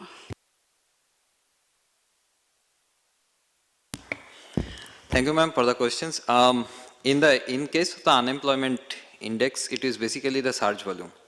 So we consider a list of keywords, and given the median search intensity derived from the bootstrap samples, the composite indicator was derived as a simple average, weighted average, or principal component of the search intensities of these keywords as a kind of a representative one or representative index, which gives an indication of how the search volumes are actually moving.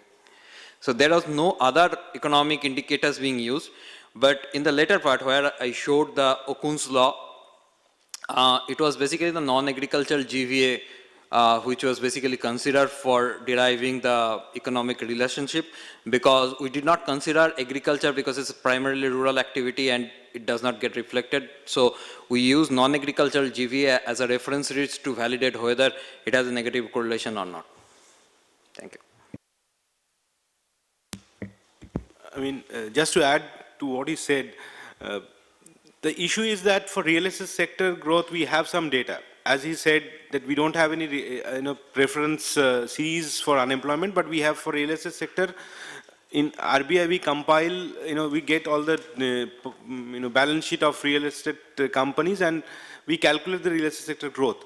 And in general, in order to nowcast real estate sector growth, we use some standard variables which is already there.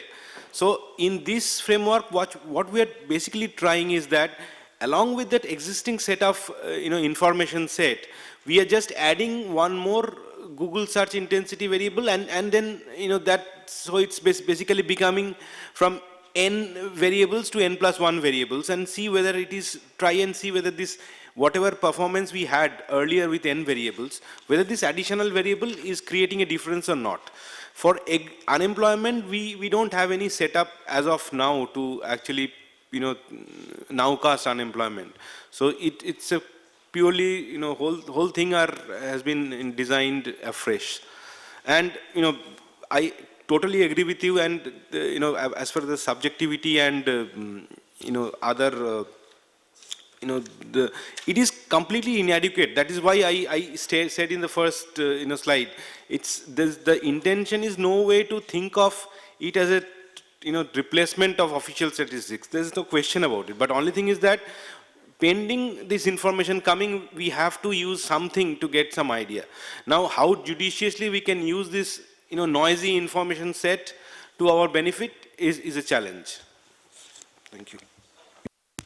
Thank you. Any more questions? Jonathan? Thank you, Aishan, and thank you all the presenters. I think it's very, very exciting work that everyone had been discussing. I guess there's a comment and then perhaps a reflection as well.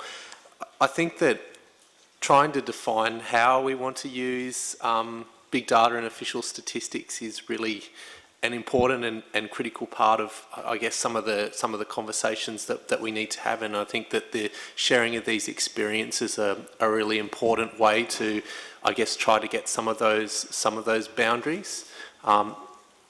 In terms of official statistics, what do we sort of, I guess, give to the community and to sort of public debate? I mean, I think the presentations from China and Indonesia talked a little bit about the fact that we have, the strength in what we have is around putting structure in data and trying to, I guess, get meaning and information around sources. And so when you think about big data, the challenge is that it's inherently unstructured.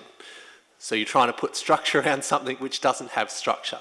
And I think that that's where the challenge comes in.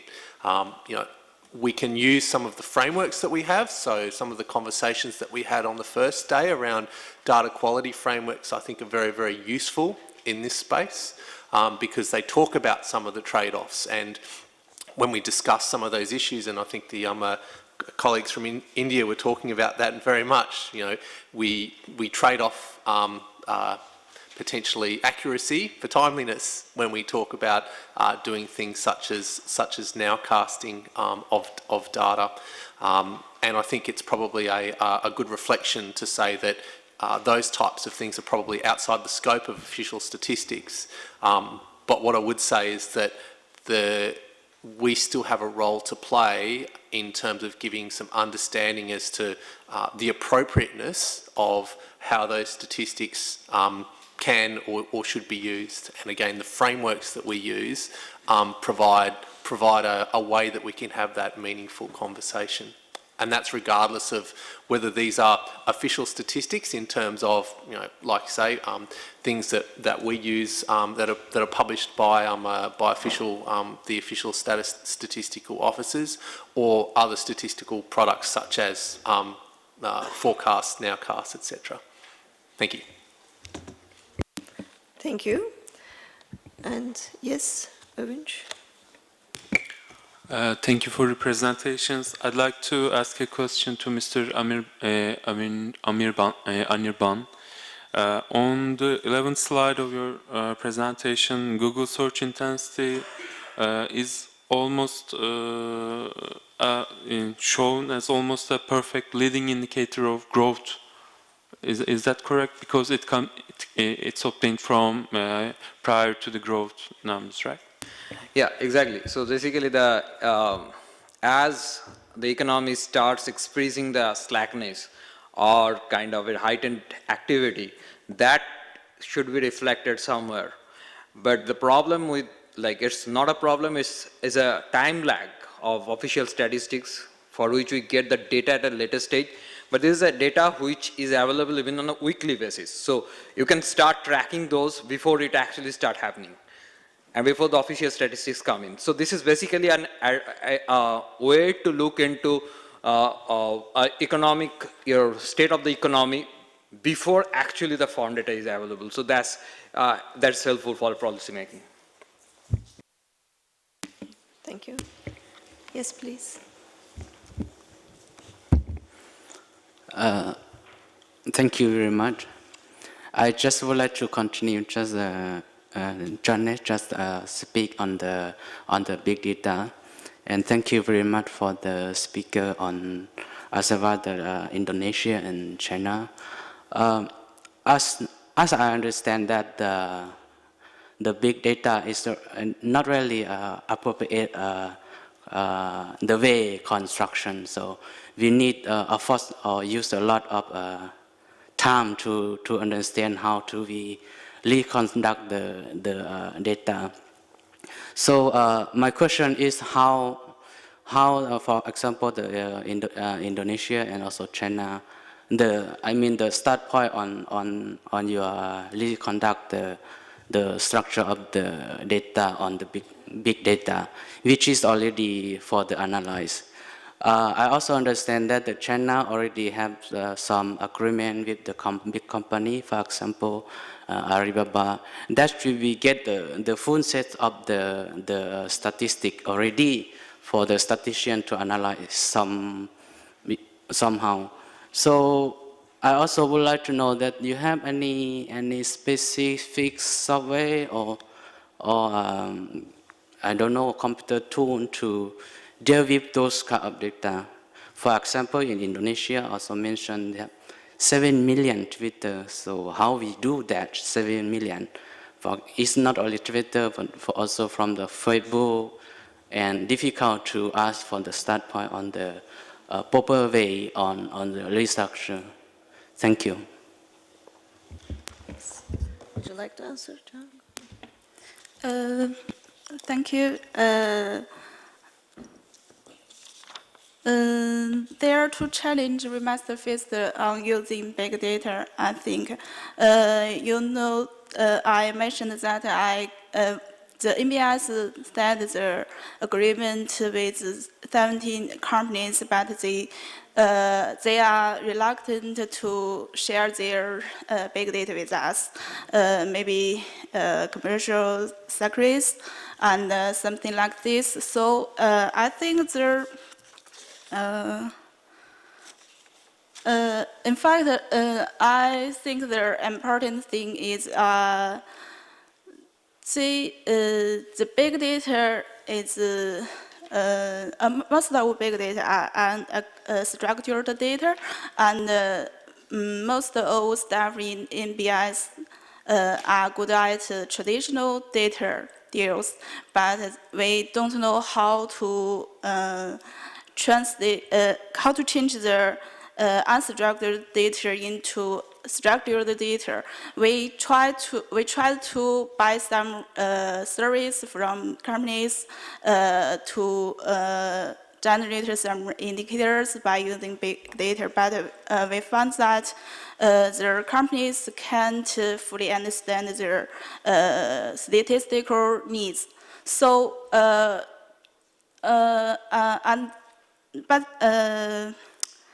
how to say?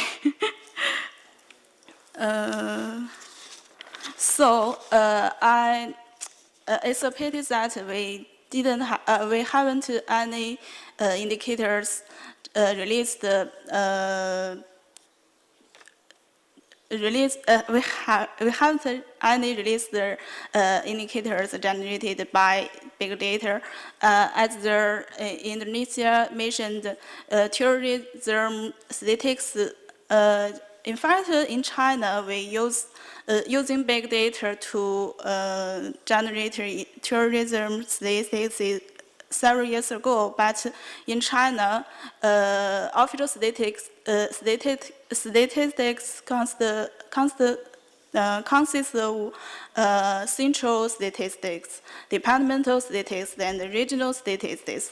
So the tourism statistics belong to departmental statistics. It is not headed by the MBS. So I could say that we did a lot of work on big data using, but not all of them headed by the MBS. That's all. Thank you. Okay, thank you very much for the questions. So related to Indonesia, related to my part, so the one that we are working, especially for Twitter data, we collaborate with UN Global Push. They are the one who got the data. They have we have a kind of software, a dashboard that provided by private, and then we have to collaborate with them, and then we can extract the data from the tweets. So as you know that the tweet itself, for each tweet we have at least around 24 information can be extracted from one tweet. Just for example, the tweet itself, the locations, and from the previous tweets, and etc. So that is really unstructured, and then based on that data extraction from that software, you have to pay the software. I think UN Global Push, you have that, and then the data extracted based on what we like to do. For example, if you want to extract the data of geotag, the locations, so we can just directly extract the location of the tweets. We don't need to extract the tweet itself. If you want to extract the tweet, after that you can, it's possible also, but that's more challenging because the tweet itself unstructured, you have to have the text mining for software for that. For the software itself, for the data analysis, we use R, the free software for analyzing, but for the text mining, we combine between Python and also the R software for applications. But that's related to software, the first question. The second question, related to the first questions, the starting point of data structures.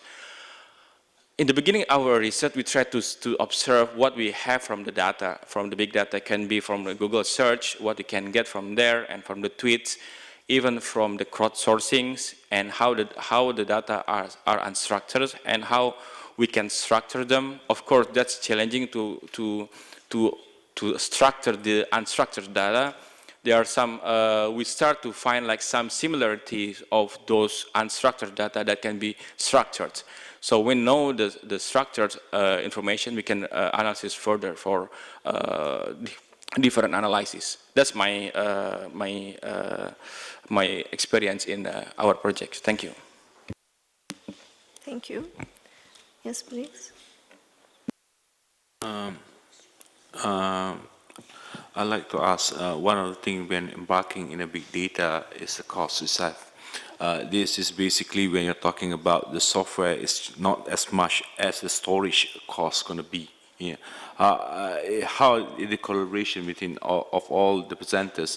How is it the NSOs are buying those storage or being shared towards other agencies? Because if you're using the geospatial data, then it will be a very much huge volume of data to be stored. Then how is that the cost of all those being either being borne alone by the NSOs or being shared, or how is it? That is my first question. The second question, looking at all the presenters here, every analysis on the big data is able to give the trend. Basically, you can have the trend, but not the magnitude of that any observation. You can't have the magnitude. I don't think, because the actual and the observed values is very much different from all the presenters. But you can have the trend of where it's heading. That is one thing that how that is going to be in the future if suddenly there is a need when the cost of doing surveys is much more, then how the magnitude, and is there any of you have taken to reduce the magnitude so that it can be at least and very near to the actual data. And the third one is, as we all know, when we talk about data trends, there always when there is a data influencer in everything. If there is a trend, there's a one they call data influencer. It means that if someone in the organization suddenly wants to have an issue on labor, this data influencer will just create some sort of things so that everybody is tweeting or engaged in that area. How you manage to scrape up all those noise due to data influencer? That's my question. Thank you. Can I? Yes, please. Okay. Okay, thank you very much for 3 great questions. That's also our consideration related to the cost, right? So, for example, for the tweets that we are working, the NSO doesn't pay the tweet itself, but the UN have the data. So we collaborate with them. We provide the official statistics when we compare with their that big data approach. So that's, and also they are the one who have the storage. So that's okay. For the trends and the magnitude, exactly. In some big data approach, you can just only get the trend. For example, Google Search, and also for example, the tweet of our commuting patterns. But the one that we are working, the second project related to food price, that's hopefully in the next step is we not only can predict the trend, but also predict the magnitude. Why?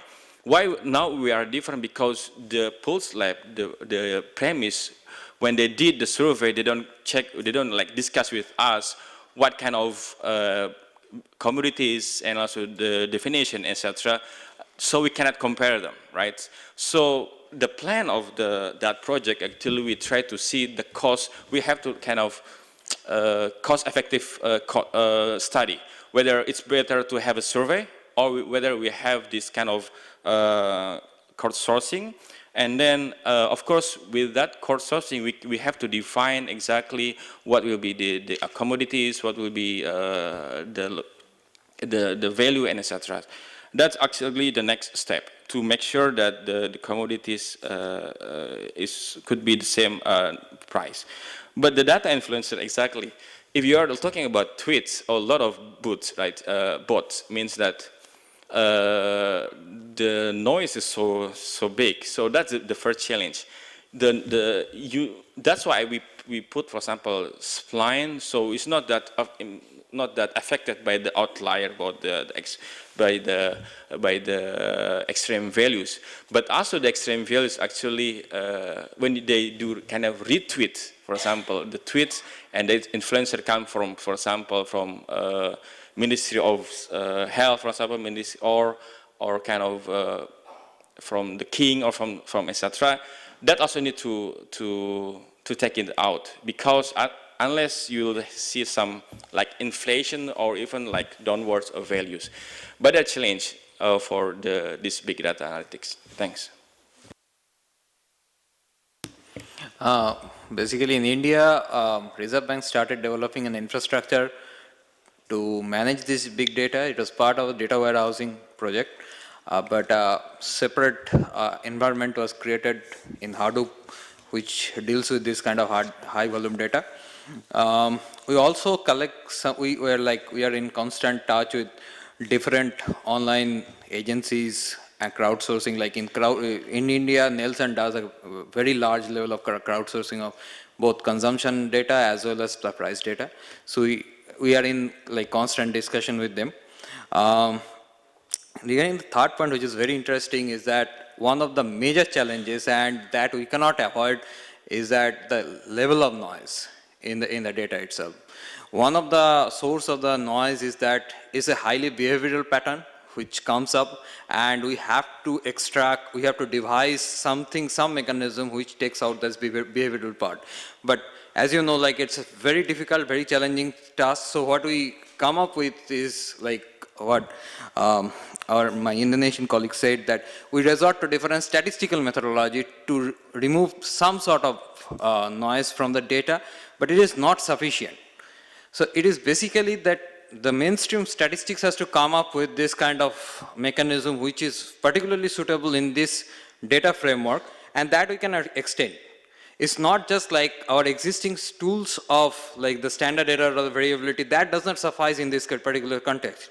So there is a behavioral pattern, so we have to map that. On top of that, there is a measure of standard, the kind of accuracy, which we have to derive, where mainstream statistics has to come in, and that's a challenge, basically.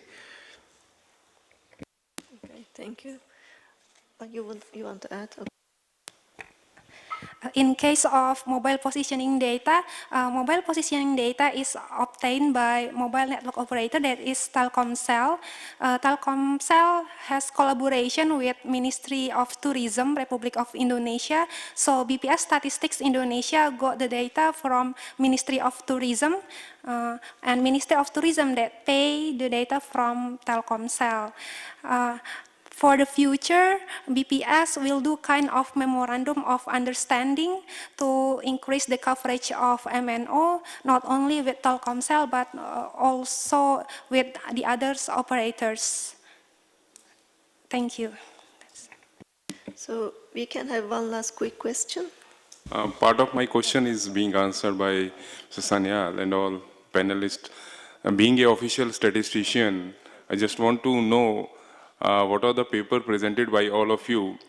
Is there the work done for the validation with the official statistics before you presented these papers to this forum?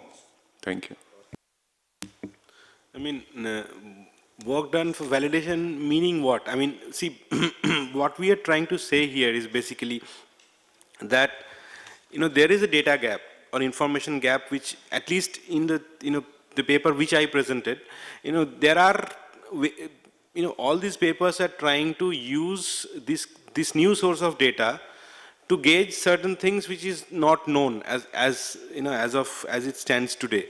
But, what we are trying to do is that in case of this paper, when we try to nowcast the, real estate sector growth, what is happening is that, you want to have some information about one of the fastest growing sector of your economy, and you don't have that information.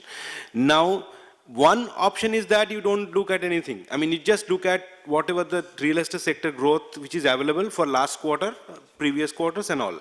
But last 3 months, whether there is a trend which is happening, which is, something giving you some different information, you have no clue about that.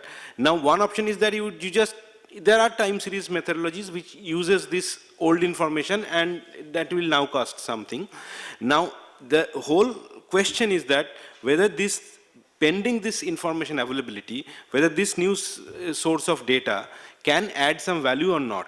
Now, one thing, probably we need to acknowledge here is that this whole area is at quite nascent stage. So, getting one kind of study giving you something significant doesn't mean much, unless you have to do this for a longer period of time with whole different business cycles and probably with different framework to get some kind of understanding that yes, this is. But as that is why I just highlighted that in developing or emerging market economy, there is almost not much of a literature available in the different agencies are doing internally, but there is not much of a literature available in the public domain. Okay, thank you. Very quick, please. After got the data from Ministry of Tourism, BPS compare the mobile positioning data with regular data from Immigration Office and cross-border survey. After comparing, and then it is included in the calculation of international visitor arrival. And for validation, if there are such changes in the methodology, for instance, we add another mobile network operators because of memorandum of understanding with Ministry of Communication and IT. So if there changes, so we will compare it times by times with the traditional survey, and also we'll do a kind of cross-border survey and passenger exit survey for more characteristic of international visitors' arrival? Thank you. Thank you. I'm sure you have some more questions, but we can continue during the coffee break. This big data surrounds a lot of excitement for all of us, for all statisticians. But the bottom line of all these presentations, I think, we can use big data, but we have to be cautious about when using it. And we should not underestimate the value of our existing statistical and administrative data, and should bear in mind that we follow the rules of quality standards as statisticians. This is all I want to say. I would like to thank all 5 presenters for this very excited topic, and I want a big applause for them.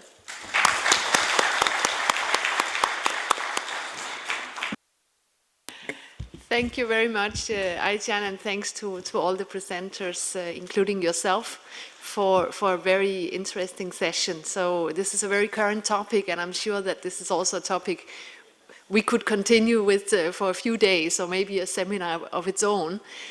So thanks also for all the contributions from the room.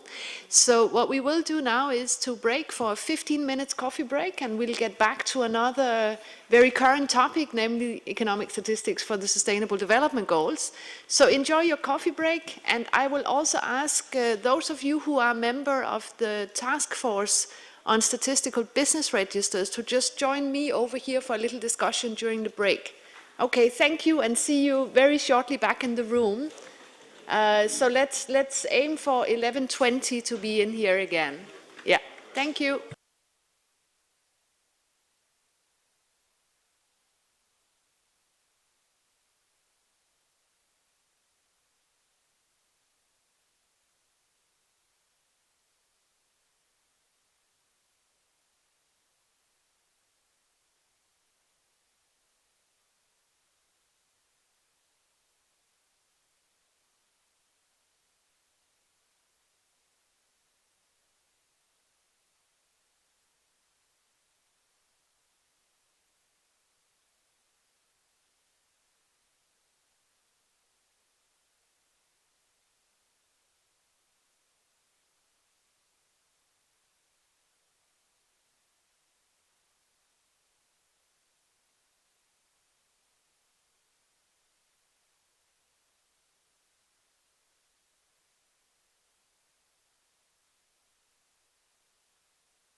Good morning, everybody, and welcome to what should we say, the finale, the final session of the Asia-Pacific Economic Statistics Week seminar component.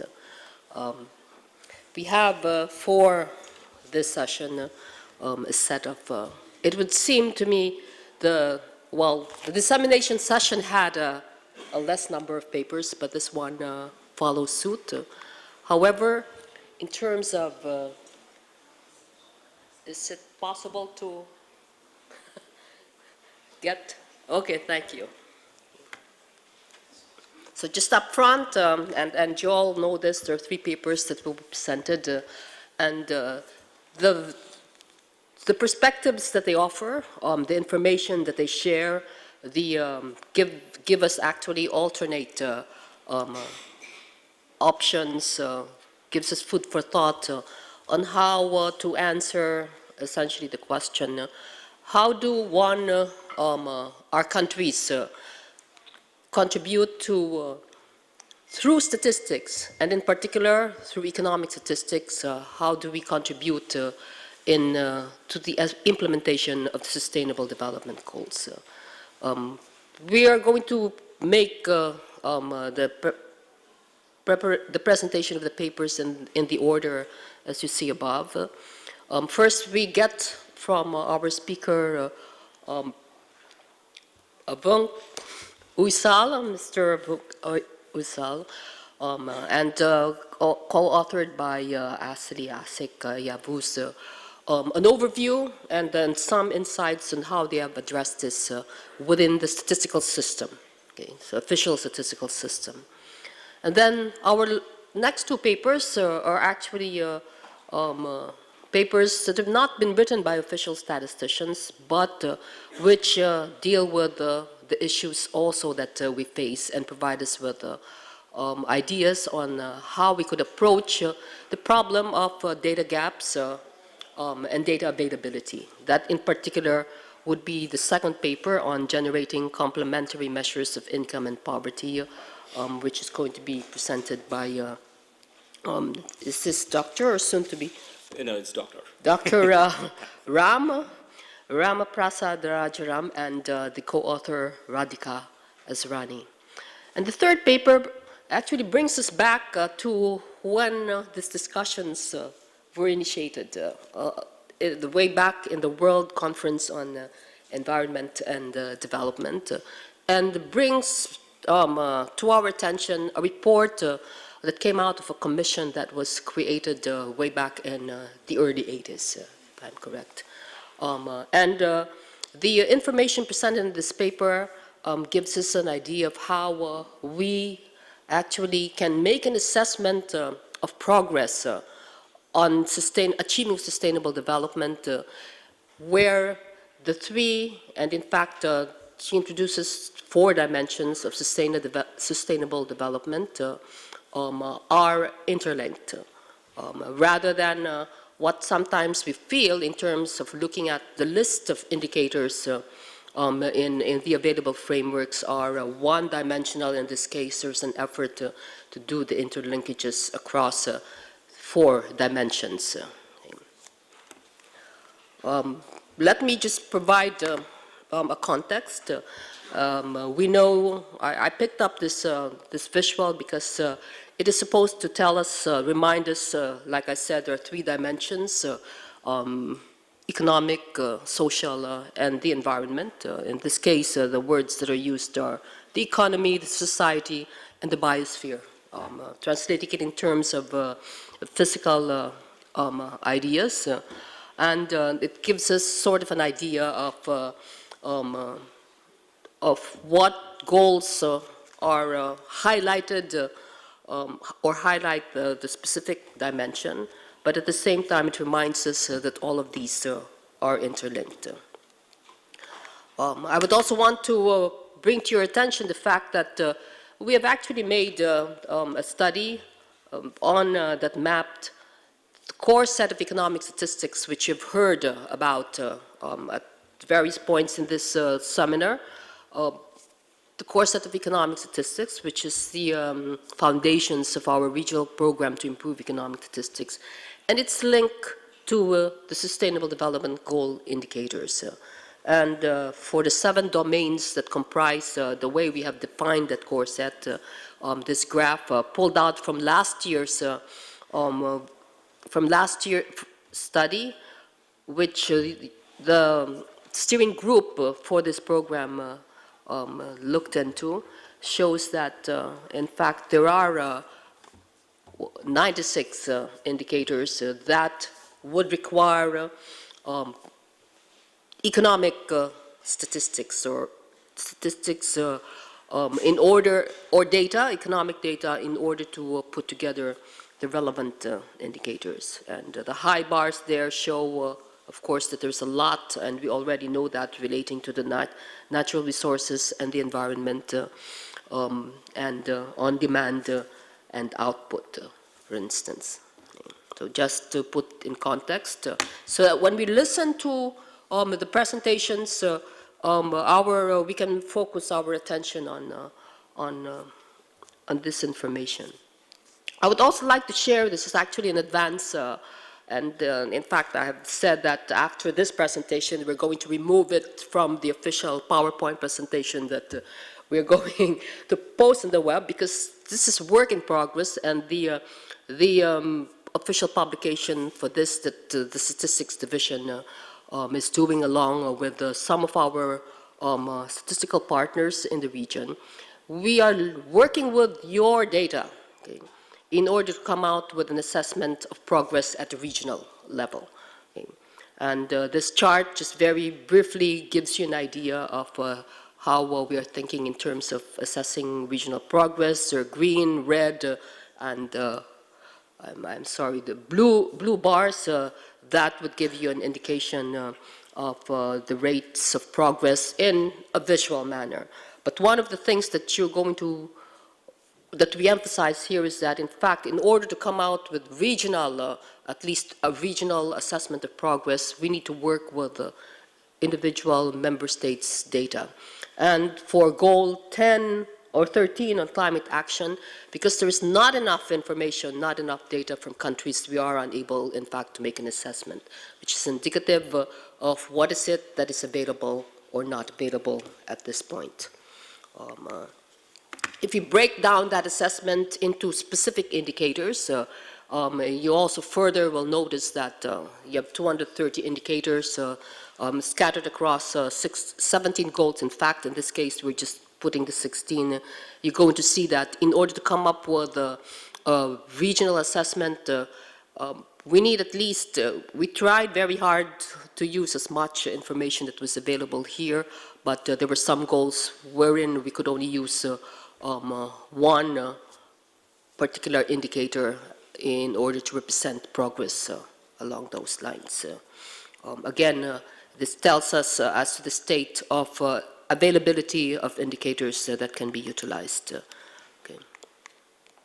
And then the next, if you dig even deeper and try to use the information that you have in terms of whether the rate of progress will ensure that we will meet the goal in 2030, or just by maintaining it, or whether, in fact, we have reversed, and therefore we need to do something very drastic, and where the gaps are highlighted. Okay? And all of this we are able to do in terms of the indicators at the regional level only if we have enough information from member states. Okay? So in fact, for the 230 indicators in the global indicator framework, this kind of assessment had to be based on some of the assessments could be based only on 30 indicators and a maximum of 50 indicators for the first type. So in terms, so it is clear that we do have challenges. In fact, that is why we're looking at other ways in which to obtain information.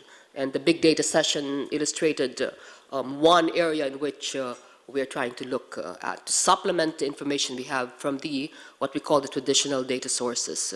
And it also indicates how we could use more of the data that are available in some sense. But just very quickly for the region,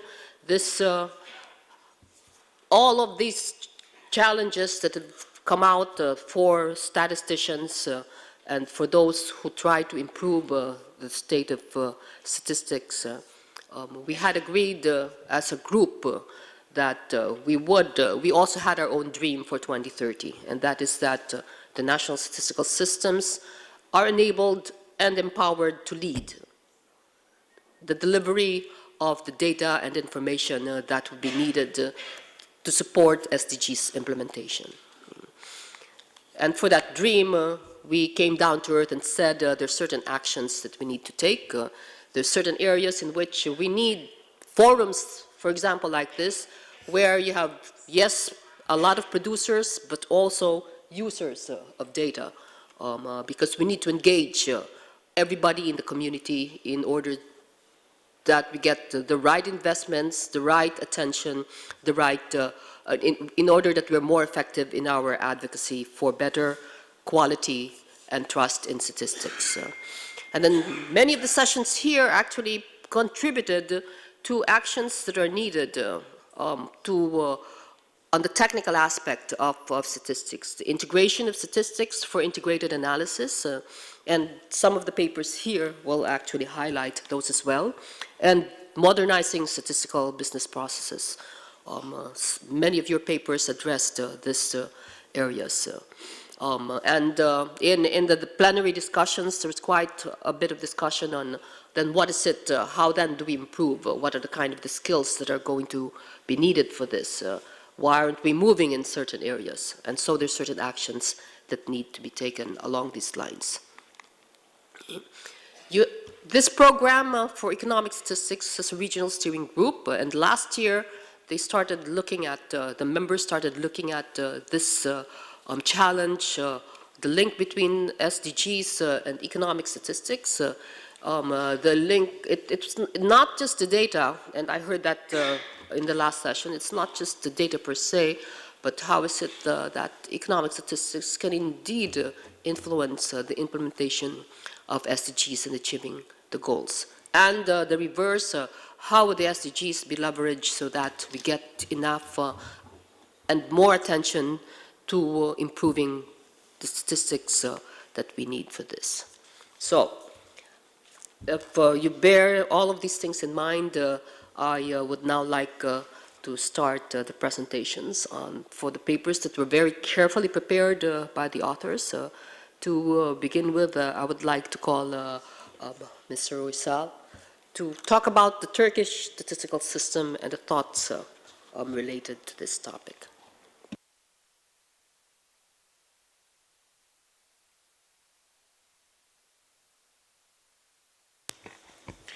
Thank you and welcome. And I'd like to thank UNCC for hosting us and giving us this opportunity.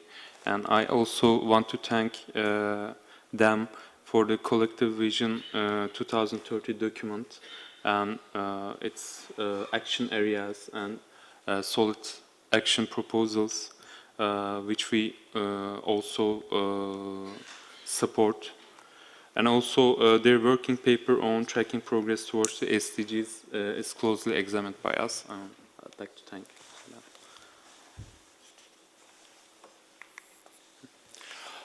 them. This was a co-authored paper on Turkey's SDGs indicator framework and a discussion of probable dissemination platform. My presentation is only like 16 slides, so don't be afraid. It starts with our legal background and Turkstat's defined role, and a short part of the paper was what we have done, but we extended that part for this presentation. Also, exploring possibilities was largely covered in the paper, but small in this presentation. These SDGs goals although this is a mandatory slide in SDGs presentations, but I'd like to emphasize that these goals are not a solid conceptual framework of sustainable development themes or dimensions, how you call it. These are politically agreed targets between countries, and I think this is an important distinction, but this shouldn't necessarily be a disadvantage for NSOs. I'll come to that. Transforming Our World 2030 agenda document signed by countries have lots of references in paragraph 61, 62, 74, 83, etc. Also, United Nations Statistical Commission's 47th meeting decisions, interagency expert groups on SDGs reports, repeatedly these documents and lots of other communication documents point to the country-led process of SDGs implementation, which I also mentioned yesterday, and monitoring the progress framework for global for global indicators list. It is mentioned that it's a practical starting point and based on national official data sources, which means that it is highly customizable, and also this is a very important point, and I'll come to that. So the key notions on SDGs according to Turkstat are two key notions are national political ownership of SDGs and national monitoring and follow-up framework, which indicates the NSOs. Also, other legal background documents, these are very closely mentioned, very little mentioned in paper, but I just want to mention more. The high-level political forum held yesterday at July, I guess. Turkey also presented a paper there, and one part was obtained from Turkstat. Also, Turkish Statistical Law and Official Statistical Program 2017 and 2021 is also published at the beginning of this year. They all refer to Turkstat, compile and assess data and information, produce, publish, and disseminate statistics on the areas that country needs, and to ensure coordination among institutions, because SDGs are highly involving the other stakeholders, other data producers, not just NSOs. In Turkey, for example, it's only less than half of the SDGs indicators are produced by NSOs, so coordination is a very important point here.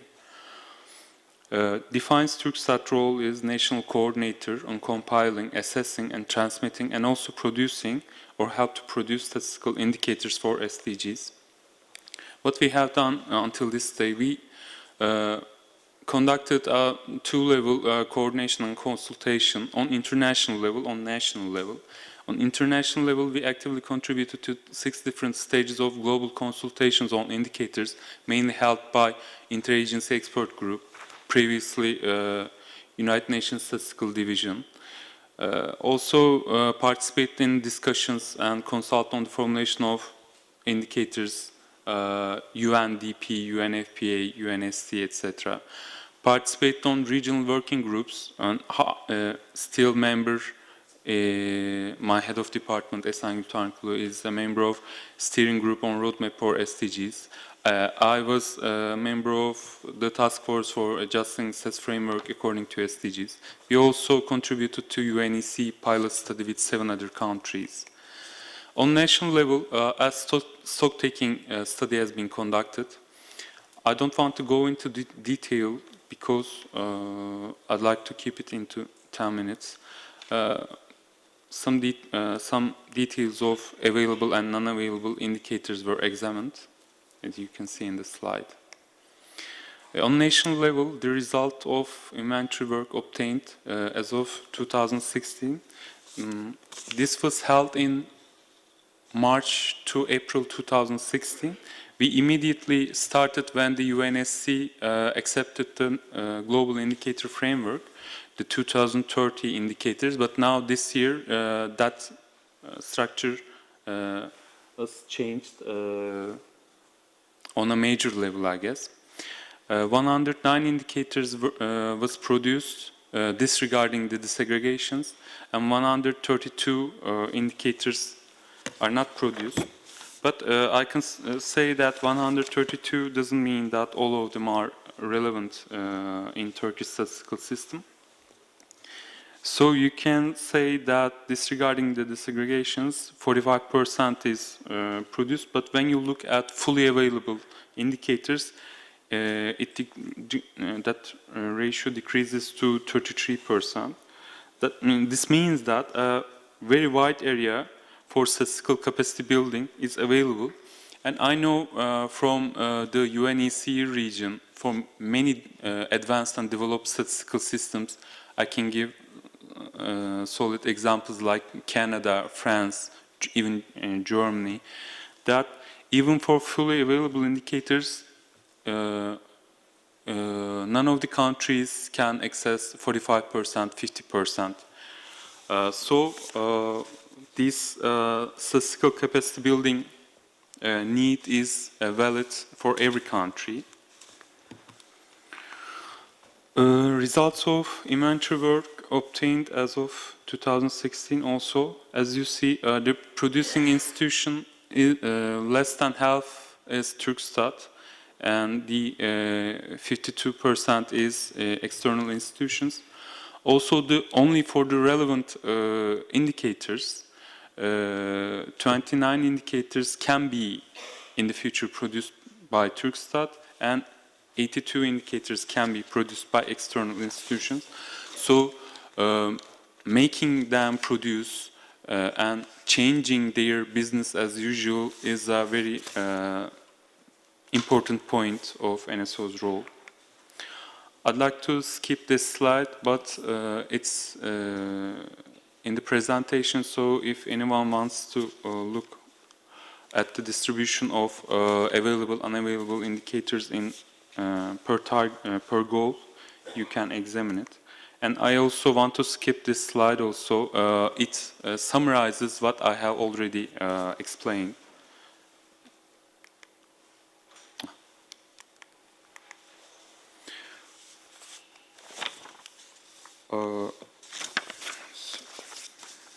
On national level, the coordination with data producers, which I explained is very most important part of data producing, will be conducted by two different channels. One of them is by Ministry of Development, who is responsible for general SDGs coordination, and our ministry also. They are going to integrate SDGs to the National Development Plan 2019-2023 and also to the policy documents of other institutions. And the other channel is Turkstat's statistical law, the official statistical program, which we already implemented. The official statistical program distributed 2018 indicators on institutional document, official institutional document, and it's a decree by on ministerial level. This was presented in. Excuse me, you have to speed up.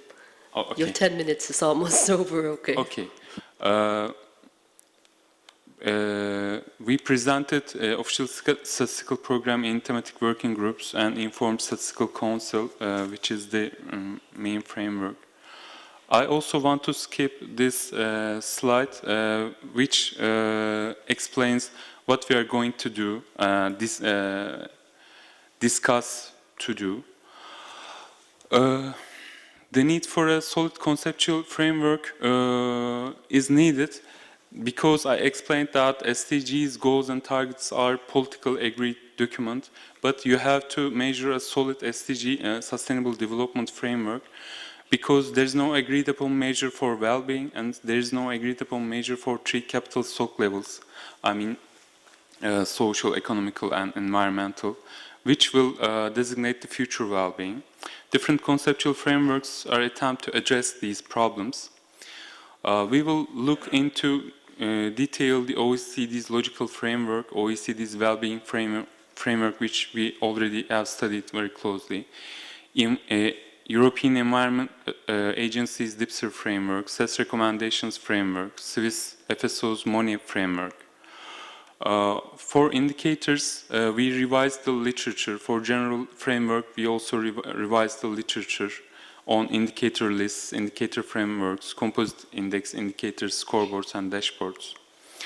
We produced a SWOT analysis for dashboards and scoreboards and composite indicators, advantages, opportunities, disadvantages, and drawbacks, which is much more detailed in the paper, but it's summarized here. In short, there are lots of overlappings and deficiencies on measuring general themes and a natural focus, of course, to the less developed states result in many irrelevant indicators on global level, relevant but inefficient indicators, efficient on measuring but better indicators are already available thanks to the European statistical system and administrative records. Some themes are, for example, subjective well-being is not included in SDGs. So, common need for these solid reasons, a common need for national and probably thematic monitoring became apparent. Two examples, proportion of small-scale industries with a loan or line of credit. For example, in Turkey, the high indebtedness is a real and historically occurred problem. So we have to measure, beside this indicator, probably we need to measure the small-scale industries' debt ratio or debt ratio by foreign currency. Again, proportion of population covered by a mobile network by technology, it is almost close to 100%, so it's a very inefficient indicator in Turkey. Many more examples can be given also, like 8.9.1, 10.4.4, etc. So discussion, conclusion. Deficiencies and unfitness of global indicator list can be complemented by additional monitoring on regional, national, thematic level, and it must be and should be based on national and regional SDGs priorities. Literature on indicator-based policy assessment, especially on European area, and specifically on sustainable development is accumulating, and many of them were covered in citations of the paper, if you want to look at.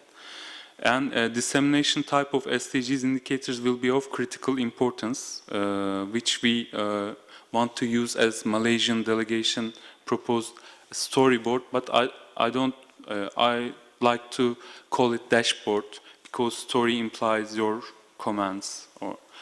Also, efforts on general SDGs indicators framework have the possibility to advance studies on social metrics. That was all. Thank you. Thank you very much, Obong. I actually liked the discussion you had in your paper, but you did not have a chance to expound on it.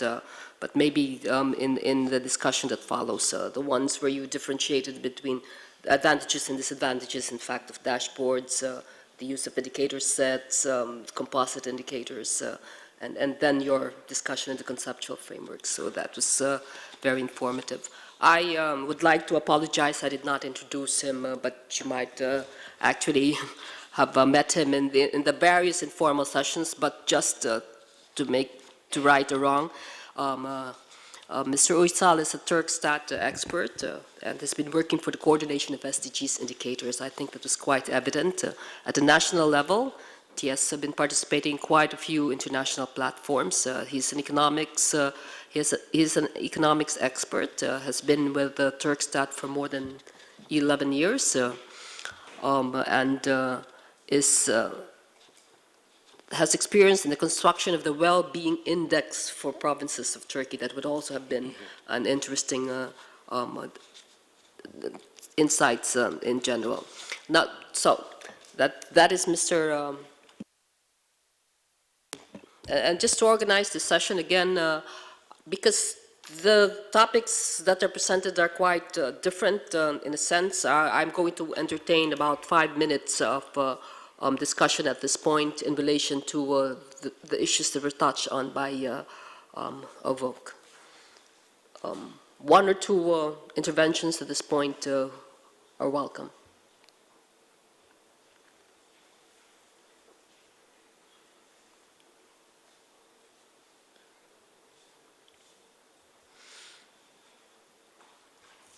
Okay, if I don't see any hands, and so we will move to the next speaker, who will be talking about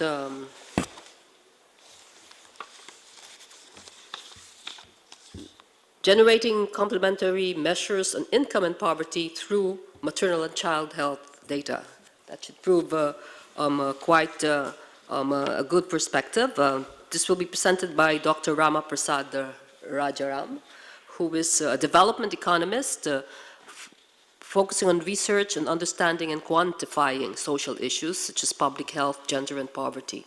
He has a PhD in economics from the University of Georgia and was visiting postdoctoral fellow at the Harvard T.H. Chan School of Public Health. He's currently, you want us to know all of this, right? A freelance consultant and has taught in universities in the US as well as India, having worked in the private sector for companies such as GE and IBM. He has also been working with UN bodies and international NGOs, including the World Bank, UNICEF, UN Women, and Oxfam, to name a few. So he has a lot of publications along the lines, especially on the intersection of gender, health, and poverty issues in India. So, Dr. Rama, try to choose the most exciting aspects and tell us about it in 10 minutes. We'll try. Okay, good afternoon. Formally, it's 12. Good afternoon, and thanks for giving us the opportunity, us meaning myself and my colleague, Ms. Radhika Asrani, who is right in front of you. So the division of labor is pretty simple here, okay? I do the presentation, and she takes care of the questionings, all right? So we are being really fair here. And that's the reason we have like 2 email IDs here. All good things about the presentation comes to the first ID. If you have any questions or comments or something which you don't agree upon, it goes to the next ID. So that's how the division is. Right, as Dr. Guerrera mentioned, much of this work comes from the experience from an academic perspective, having worked in the intersection of public health, gender, and poverty in the last few years. And more recently, along with Radhika, working closely with the government as external consultants, both directly and indirectly, and trying to understand if there is a way that there can be a framework to generate surrogate measures of poverty which could complement the official poverty measures using the health monitoring information system. So the 2 important aspects here is, which is highlighted here is there a need to even complement official statistics? That's the first thing. The second thing is, why HMIS? Why not some other portal? Now, as far as the motivation of using ways to create surrogate measures of poverty, I know for a fact that many of you here also work with the Indian government at the ministerial level, as well as the National Sample Size Statistical Organization, which collects data on poverty and disseminates them. Now, the question is, like the poverty line that the Planning Commission comes up with, which uses the data from NSSO, is it low? Is it high? Now, any kind of poverty line is fraught with such issues. This is not to just say that pull up Indian poverty line and say that, no, is this good enough? I mean, you can come up with merits and demerits for any kind of poverty measure. But more so with the kind of poverty line that India comes up with, the reason is because it's still predominantly sustenance-based. And even in that, predominantly it is about consumption expenditure. And a very small part of it to other basic necessities. That being said, how often do we come up with this measure? It is officially once in every 5 years. And given the kind of dynamism that's happening in the last 2 or 3 decades, is 5 years too long a time for things to have changed? And although there are statistical techniques, I myself being an econometrician, I know for a fact that there are so many statistical techniques which would make a sample representative. But still, you're talking about a population of 1.3 billion, and the sample coverage is about like 4.6 lakhs of people. And if you look at the ratio, I wouldn't want to go there. Now, as far as the accuracy is concerned, the way the questions are asked in the NSSO about the consumption expenditure is based on recall. It's not based on recall of what I did this morning, but a combination of what I did in the last 365 days, and what I did in the last 30 days, and what I did in the last 7 days, right? The next thing is, there are some papers, actually there are many papers, which question the kind of poverty statistics that come out, asking whether it's politically motivated. I mean, I'm not too sure, I'm not an expert there, but this is just out in the literature, so we have to make a note on that. And as of now, NSS is not connected to other major databases which could potentially present an intersectoral coverage. Now, that being said, why HMIS? Okay, so let me just break this up front. In terms of frequency, sample coverage, accuracy, and motivation, it's all a tick there. I'm going to come there later. But it's still the largest information system, a management portal that is out there in India. And it also ranks as one of the biggest databases if you just bring all databases across the globe. Now, does this mean that HMIS is not fraught with any issues? No. Like any other information system, HMIS has its own challenges. Despite that, is there a way where there could be a framework which could achieve this multiple objective, like you do a system strengthening towards making the HMIS a more effective portal to collect and disseminate health data, at the same time provide an opportunity to create additional measures which could mimic the official measures of poverty. So this is the whole idea. Just to give you a schema of what we are doing, what is trying to create poverty surrogates, right? How is through HMI strengthening? And why? Because of the issues that I mentioned. And this is also going to achieve two objectives potentially, which is strengthening the HMI system portal by itself, which is going to help better collection and dissemination of health data. At the same time, provide an opportunity to collect surrogate poverty measures. Now, I'm not getting into the background. Just to give you a perspective of how health data gets collected, okay? Now, as per the National Health Mission, which has formalized the way the services provided at the ground for health and how the way data is collected, there are health frontline workers, like village health nurses, the primary health nurses, you have the community workers, you have the ASHAs, the AWWs, who not only provide the health service specifically to maternal and child care, that kind of service. Right after that, they document the kind of service that they provided, and they also collect data relating to the household. So all the health data that you see here for Indian system, which comes out of HMIS, is actually ground up collected by the people who actually provide the service, right? Now, this is being verified by people at top level, and then it gets into the data entry operator, then he verifies it, so it's out there. Now, who is being covered here? So, if you look at the highlighted version, which says almost the entire sample is covered, I mean it. So there is only two demarcations. One is the eligible households and the non-eligible households. The summation of these two is what? The entire population, right? So I'm actually talking about a system which gathers data from each and every possible individual in a system. So this by itself makes it really suitable to track people's change over time, especially when it comes to data such as poverty and health, which ranks really high in the SDGs, right? So eligible couples, I mean, I don't want to get into that. It's just couples with fertility age, potential to have children or already have children, non-eligible couples who are outside of that, 1 minus of that, all right? Okay. So the issues that I was mentioning, the two things which I want to mention is redundancy in data collection. So as I said, the health service providers, they collect the data.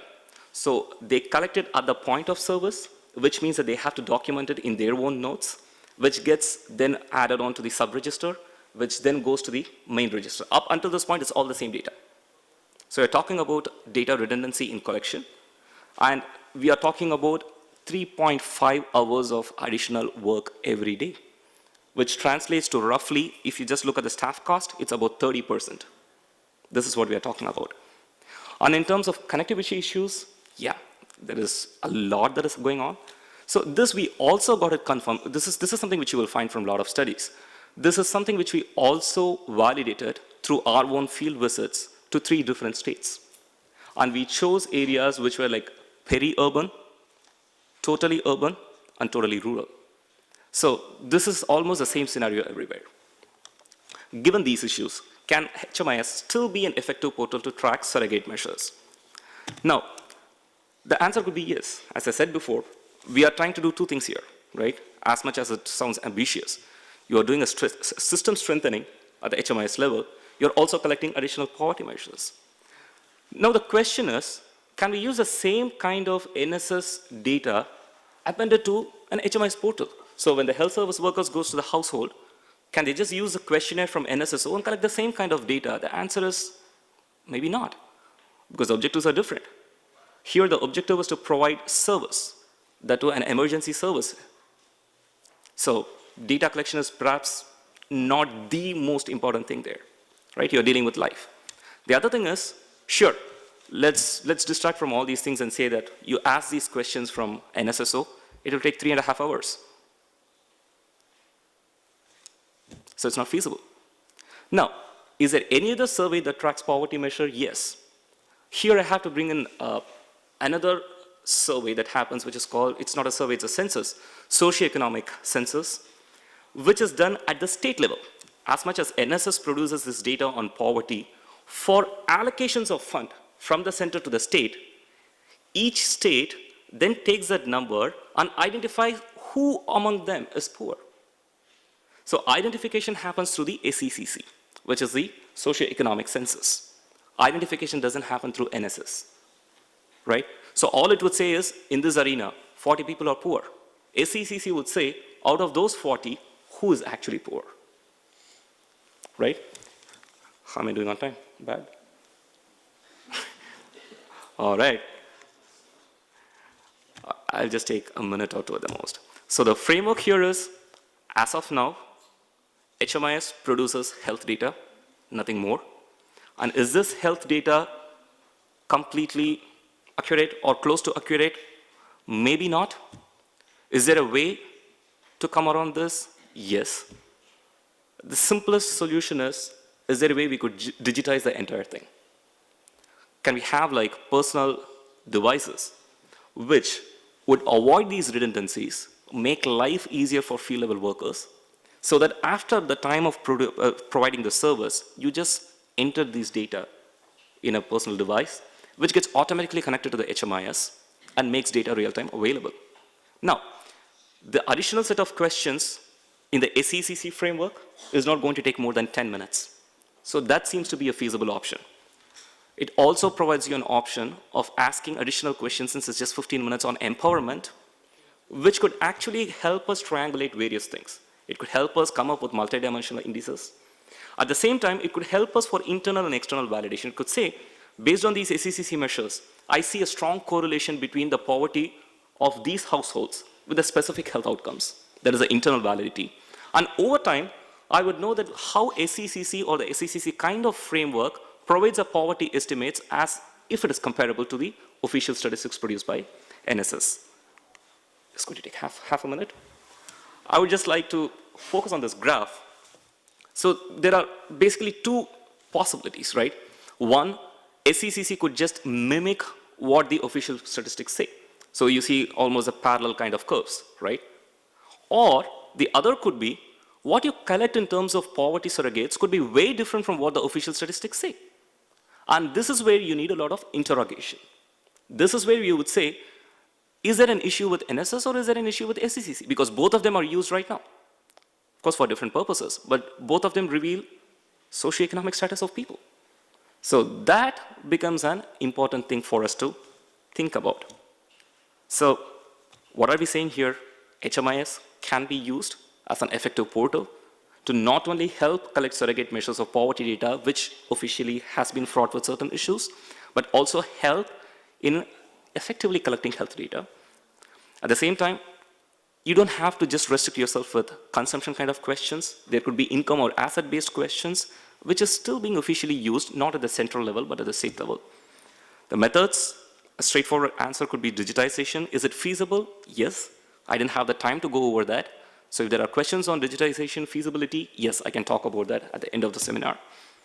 CAPI techniques. So at the end of it, to track poverty measures at an official level, it is possible for us to think about surrogate poverty measures.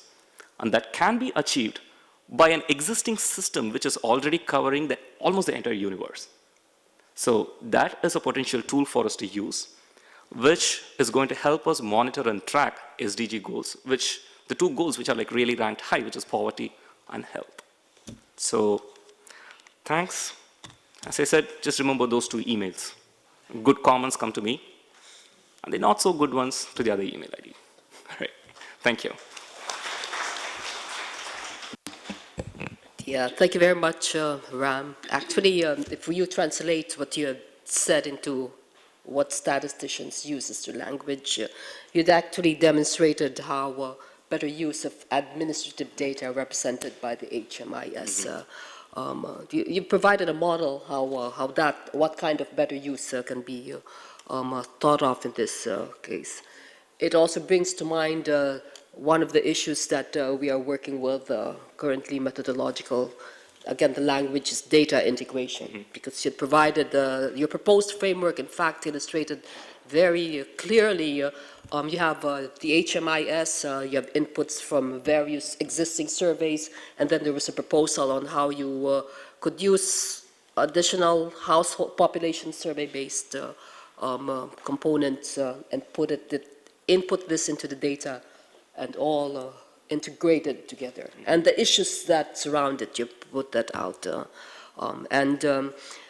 The application for this is, it addresses in part the issue of increasing the frequency of availability so that you're tracking progress. So it is indeed quite a useful case study, in fact, for the work that statisticians do in the lines of data integration. So I would then again invite for possibly initially 5 minutes, if you have questions, good ones here, bad ones there, Maybe all questions there. or clarifications okay, on the presentation. Yes, Jonathan first, and then Mr.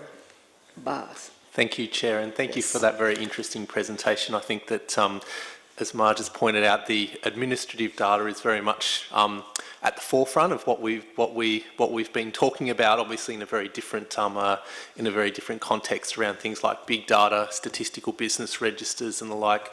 Those are sort of issues that that we've spent some time this week discussing, albeit in a different context. I guess my sort of question comes round to some of the challenges that official statisticians have with administrative data, and that comes down to the fact that we are often administrative data by its nature is a byproduct. So, as you mentioned, it was around it comes from a health management. It's obviously its primary source, and obviously that's what the data is initially collected for. So to get additional information onto that, obviously would need the health authorities in India to agree to that sort of change. So I guess my question is, obviously from a statistical perspective, we can see the benefits. And so we can advocate for that, but often the challenge that we have is for the organisations, so in this case the health departments, to see what's the benefit for them. So I guess I'd be interested to hear either of your comments on what's the benefit for the health departments in collecting that information. Thank you. You want to take it? All right. So I'll just answer this in two parts. So the first part is, as much as I completely agree with you, that this is almost a byproduct. The primary aim is in fact, not even collecting health data, but the primary aim is providing service. The byproduct is actually collecting data. Okay, so that is half of the first part. Now the second half to the first part is, if indeed I'm able to convince the health authorities that, you know what, the framework that I propose, I don't know if you had a chance to look at one small line which said you're looking at 3.5 additional hours of data entry, right? Now, if I say that I'm going to reduce the 3.5 hours to half an hour, right? So you can compare two scenarios. I'm moving from 3.5 to half an hour, or 15 minutes to 30 minutes. The 15 minutes will be solely on health data, but the other 15 minutes will be on poverty data, poverty surrogates, right? So I can view it different ways, right? So it's strictly about the marginal cost and marginal benefit. I completely agree to that. Now, the interesting aspect to this is, I didn't have a chance to explain that because of the timekeeping. You're still under the clock. See? So the other part to it is, a lot of data that is collected on the surrogate measures of poverty, if you look at the SECC data, which we propose, is standalone. It's not like a variable cost, it's like a fixed cost. So the first time that you are going to collect the data, it's going to take 15 minutes, but the marginal cost is going to keep decreasing in terms of time. So at the end of it, you're just going to talk about 1 or 2 additional minutes that you spend on collecting the surrogate measures. And if you compare it to the marginal benefits, I think, yeah. Bismillahirrahmanirrahim. The session is of SDGs. So it's a kind of political and developmental approaches to SDGs.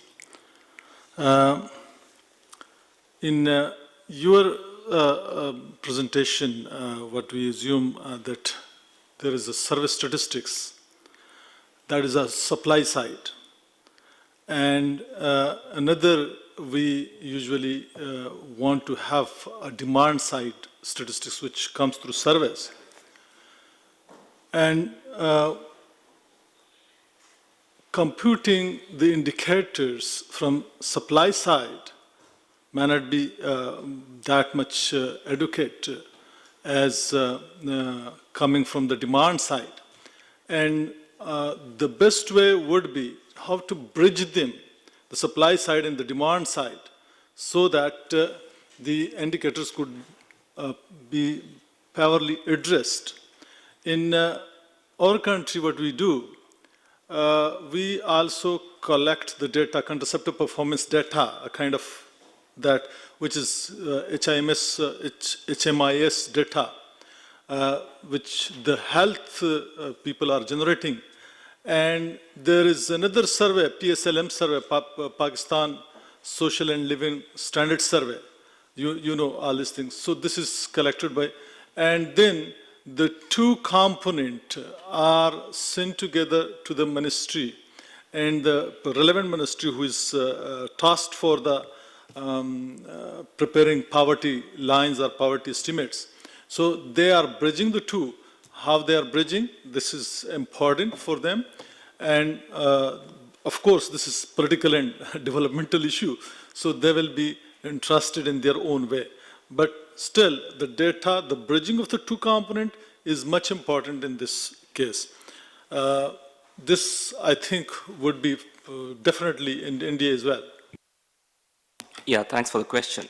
Again, I have two related responses to this. Now, if you look at the survey, there is a national sample survey, which is done once in every 5 years. There are also other surveys which happen periodically. That is entirely demand-based, right? Now, if you look at the objectives of demand and supply to match, then you will not be getting into politics, or you will not be getting into anything. You will just be looking at the market economy and saying that, you know what, there is one entity or there is one community which requires this data. Do they have the money to commission it and get a good data? We are not in that ideal space, right? We are in a space wherein we are talking about, forget the demand and the supply. This is just to know whether you have a specific health condition. Perspectives wouldn't matter. If I have TB, I have TB. It's a binary variable. I cannot say that the demand is to see whether a person has TB of this specific nature. That is what the data analysis would reveal. But at the time of data collection and dissemination, I just throw out facts. That's why it's called data, right? So in that regard, as much as there's a problem of coordination in terms of what would be the demand specifically and what would be the supply specifically, I would rather say that, I mean, I have a bias as an academician and an economist. So it might not necessarily address the ground practicalities of, I mean, what should be the ideal situation, but I'm just talking about data is data.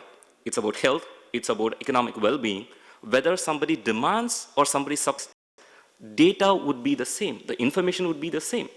Whether I put it in specific perspectives is for the analyst to determine. I would want to say how many men are affected by this data. But I cannot collect data just exclusively for men on this health side, right? Thank you very much, Dr. Ram, and for your very frank response to. But indeed, as Jonathan had said, and our colleague from Pakistan had said, these are you've put some very concrete words into ideas that we are actually grappling with. So that is very useful for us. And now we'd like to hear from Dr. Bandana Atanyar, who is currently a doctoral fellow at the Department of Humanities and Social Sciences in the Indian Institute of Technology in Guwahati. And she has a master's degree in statistics and got her PhD from IIT.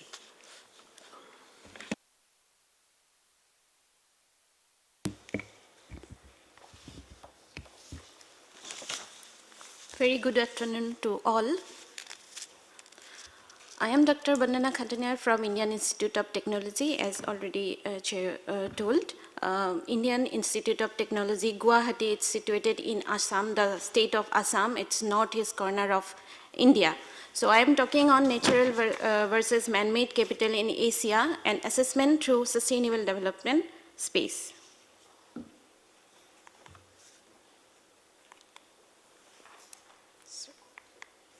Yeah.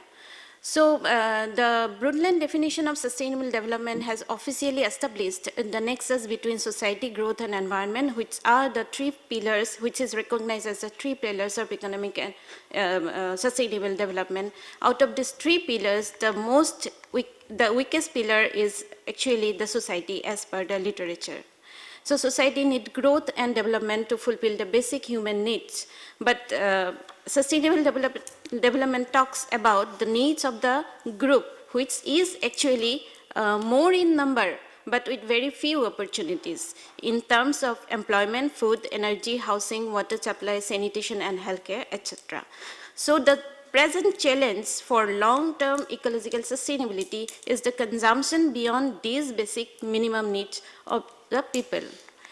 So Brundtland report has already said several references to the necessity of ecological sustainability, and the sustainable development must ensure the promotion of social equality, protection of environment, enhancing gender equality and women's empowerment, equal opportunities for all, and the protection, survival, development of children to their full potential, including through education. So actually there are not three dimensions, there are 4 dimensions for sustainable development, which are safeguarding long-term ecological sustainability, satisfying basic human needs, promoting intergenerational and promoting intergenerational equity. So now the prevailing policies are only looking sustainable development from 3 distinct dimensions, as already said. But a country with very high human development index may environmentally be a very poor performer. Similarly, an ecologically sustainable society may not be able to raise the standard of living for its people. We will see in my next slides. So the Brundtland report emphasizes for setting some limit for ecological sustainability, and it talks about the capital. Capital means the two broad diversion of capital, man-made capital and natural capital. So the question is whether this capital can be substituted. So what the case study want to know? We have in our paper, we have put one model, it's called the sustainable development space. Is such a concept. It is a concept where all the 4 dimensions, which I have already talked, are taken care of at the same time, and a common platform can be obtained. The model is already recognized as sustainable human development model by the UNDP in its 2013 Human Development Report. It's also widely used by the Global Footprint Network to obtain Sustainable Human Development Index. So what is sustainable development spaces? It will be elaborated, and the main focus of this paper is how to prepare the sustainable development space. The models are also helpful to put light on the dimensions where the selected countries need to focus and which indicators to be improved or reduced to have included in the SDGs. So I already talked this slide, already discussed. So what are the status? Now the question is, what is the status of dimensions of sustainability? To see the status of various indicators, economic as well as environment and social indicators, I have taken HDI, multidimensional poverty, gender equality index, Gini coefficient, GDP per capita, and ecological footprint, and BC. Ecological footprint, EF and BC. Ecological footprint is the demand for the natural resources, and BC, biocapacity, it is the supply of environmental resources. And the difference between biocapacity and ecological footprint is calculated as ecological deficit. So 10 countries are here. Republic of Korea and Singapore, these are the high-income countries. They are very good in their human and social capital, but if we see the natural capital, these are actually in the deficit region.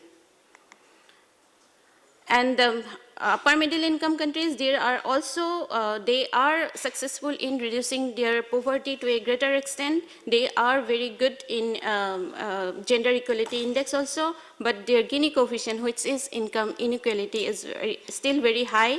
And they are also moving towards the sustainable development as the high income countries are moving. It is actually can be seen from the ecological deficit column, the last one. And the third group, these are the lower middle income countries, Bangladesh, India, Indonesia, Pakistan, Philippines. They are also just developing, but their HDI rank is still to be improved. Their gender equality index is not very good. But the good thing is environmentally they are not very alarming. So it's seen that economic growth is not the end for sustainable development.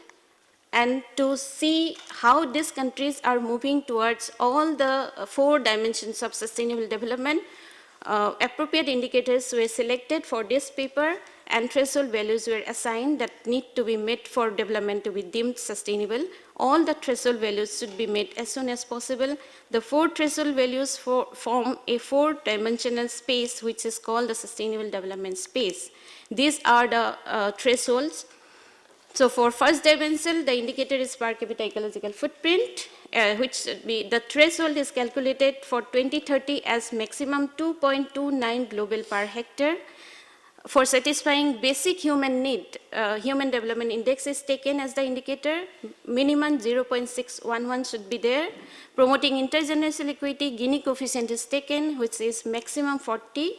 Promoting intergenerational equity, per capita energy consumption, kg per oil equivalent is taken, which is maximum 1571.31 kg of oil equivalent. These are calculated based on the WCED report and the paper by Holland. So references are given so that these countries I already discussed. So I have come to the results part. So the first sustainable development space is here. 3 countries are in this first space on dimension 1, which is on the y-axis, and dimension 2, which is in the x-axis. So we have seen that 3 countries are here. This, the observed pattern indicates that per capita ecological footprint increases exponentially as human development index increases. This also implies that when countries would go for higher human development, high economic growth, high literacy rate and good health, it would demand more from the natural capital. And consequently, the ecological sustainability will be hampered. In the second dimension, in the second space, SDS2, there are 4 countries. The regression line indicates that there is a negative correlation between ecological footprint per capita and the Gini coefficient. But as the correlation is not significant between these 2 indicators, it might be possible to lessen ecological footprint without affecting the equity. And the third space, here are 4 countries have fallen. The regression line indicates the per capita energy consumption of the countries has little impact on ecological footprint of the countries taken. And in other words, their low ecological footprint values could result from low level of development rather than the high consumption of energy. However, the regression line also shows that the square of energy consumption has a negative impact on the ecological footprint, which suggested that these countries might adopt energy efficient techniques to reduce their ecological footprint. So it is found that only Indonesia could able to meet the thresholds for all the 4 dimensions, which I have given in my slides. But the other countries are found yet to be far from the SD goals. Thus, the thought of achieving sustainable development is not impossible for the other Asian countries too. This possibility based on the following observations. First, the maximum threshold value, if you see the maximum threshold value for the per capita ecological footprint is 2.29 global per hectare, then the alarming factor goes to the 3 high-income countries, Korea, Singapore, and Malaysia. They are very high. They have very high human development index, but these countries must reduce their per capita ecological footprint by about 48% to reach the ecological threshold by 2030. This is possible, actually manageable task for these countries with their prevailing knowledge and technologies. Second, there is a substantial improvement in HDIs in all the selected countries compared to global averages in recent years. So it is possible to achieve high human development and the sustainable per capita ecological footprint simultaneously. Third, considering the maximum threshold value for 40 for Gini coefficient, it was found that only 4 middle income countries have could meet the threshold. Thus, reducing this is also possible to thus reducing the wealth inequality seems to be a favorable condition to achieving sustainable development for the countries. Finally, considering the minimum per capita energy consumption of 1571.31 kg of oil equivalent, the results indicate that more emphasis should be given on increasing the efficiency of use of energy rather curtailing the consumption of energy. This is therefore a realistic and achievable threshold. So I have come to the conclusion. The model SDS, Sustainable Development, is a helpful model to see which countries are performing well in all the 4 dimensions of sustainable development. The models are also helpful to put light on the dimensions where the selected countries need to focus and which indicators to be improved or reduced to have included in the SDSs. The countries are represented by large population, hence the demand for resources will continue to grow, which will widen the gap between ecological footprint and biocapacity, that is supply and demand. So it is important to understand the link between the poverty and the environment because a large portion of the selected countries are still depending on natural resources for their livelihood. So the changes which are necessary to achieve sustainable development are socially anticipated within country scope and are rational in the context of existing situation and projected fluctuations in future. These are the references. I would like to acknowledge the help of Dr. Anamika Borua, IIT Guwahati, and Global Footprint Network, and to ESCAP too. Thank you.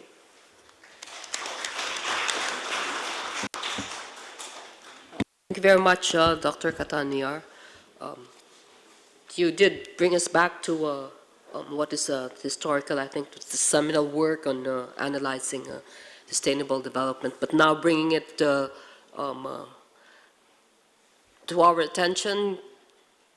I think I'd like to ask a question immediately in this regard. you have provided a perspective in which we should be looking at progress. So you have actually defined thresholds for this. How does this help us in terms of using the current global indicator framework, for instance, on sustainable development in terms of analysis of this? Would you have any specific thoughts on in that area? Actually, this is a working paper. I'm still working on this. The indicators I have already taken. So if we can see how the countries are moving in the past scenario, and if we set some threshold right now, then I think countries in their policy making framework, they can put these thresholds and keep in mind the threshold, they can further move for achieving their sustainable development goals. Thank you. So I'd like to invite you, if you have questions or clarifications, or even your own insights along the kinds of analysis that was done here. Jonathan, please. Thank you, Chair, and thank you for the presentation. I think it was very, very interesting, and in particular, I guess, drawing that sort of, that link between I guess the indicators that we're looking at from a sustainable development goal are quite strongly linked. And if we're looking to achieve them, then we need to look at them, I guess, not look at them independently and look at them as a group. I guess that sort of leads to my question.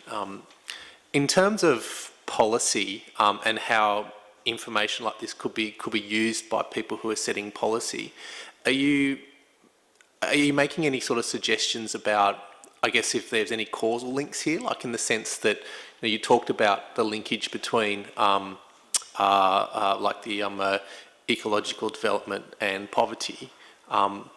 Is there a causal link that you're sort of trying to draw out there, or is that? I'd just be interested to know if you could comment on that specifically.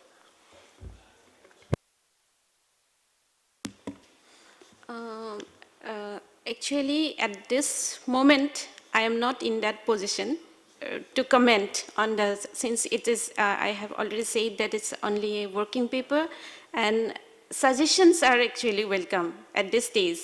So, yeah. Yes. Yeah, just a quick question. Just a follow-up from what Jonathan was mentioning.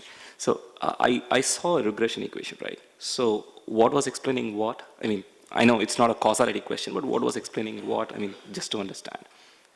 So if you could just take us back to the slide, or just... The regression lines? Yeah, so there was just one variable explaining something else, right? Yes. Yeah. So regression lines, basically, I have taken two indicators at a time. Okay. So one indicator, the X and the Y. So the impact of this variable Y on X on the Y. Yeah, what was that variable? What was explaining what? I have taken HDI, ecological footprint, the Gini coefficient, and the energy. Yeah, so the follow-up question was basically like, which is causing what?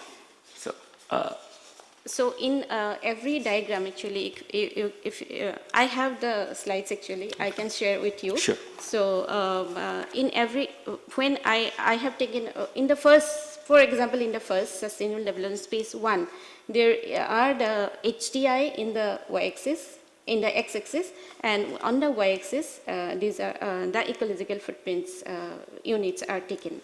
So in that diagram, for particularly that diagram, that is y and that is x. Okay, yeah. For tree, so I have modeled tree already. Tree spaces are there. So for each and every spaces, there are different variables. Yeah, I mean, just a thought that you might just even still want to consider like whether we are very clear on what is explaining what, because there could be so much of endogeneity there, right? So in terms of HDA itself being constructed, yes, that could get its values from the other factors that you're looking at. No, only the HDA values has been taken, not the final products has been taken there, not their just a variables. Thank you. Yeah. Any other? Yes, please. I appreciate this presentation. It's good work, and particularly when it comes to the sustainable development and the HDIs and all these things. The indicator matrix, I would like to talk on indicator matrix, and you fixed some, not you, I mean some thresholds were there in the UNDP, and you fixed them for the countries, right? For the region. And you also mentioned that even developed countries has not been reached to these thresholds. So how the region countries, which are underdeveloped and developing countries, how can we fix such thresholds for such countries on one side, and do you see that such kind of threshold will be acceptable in the region member countries or not?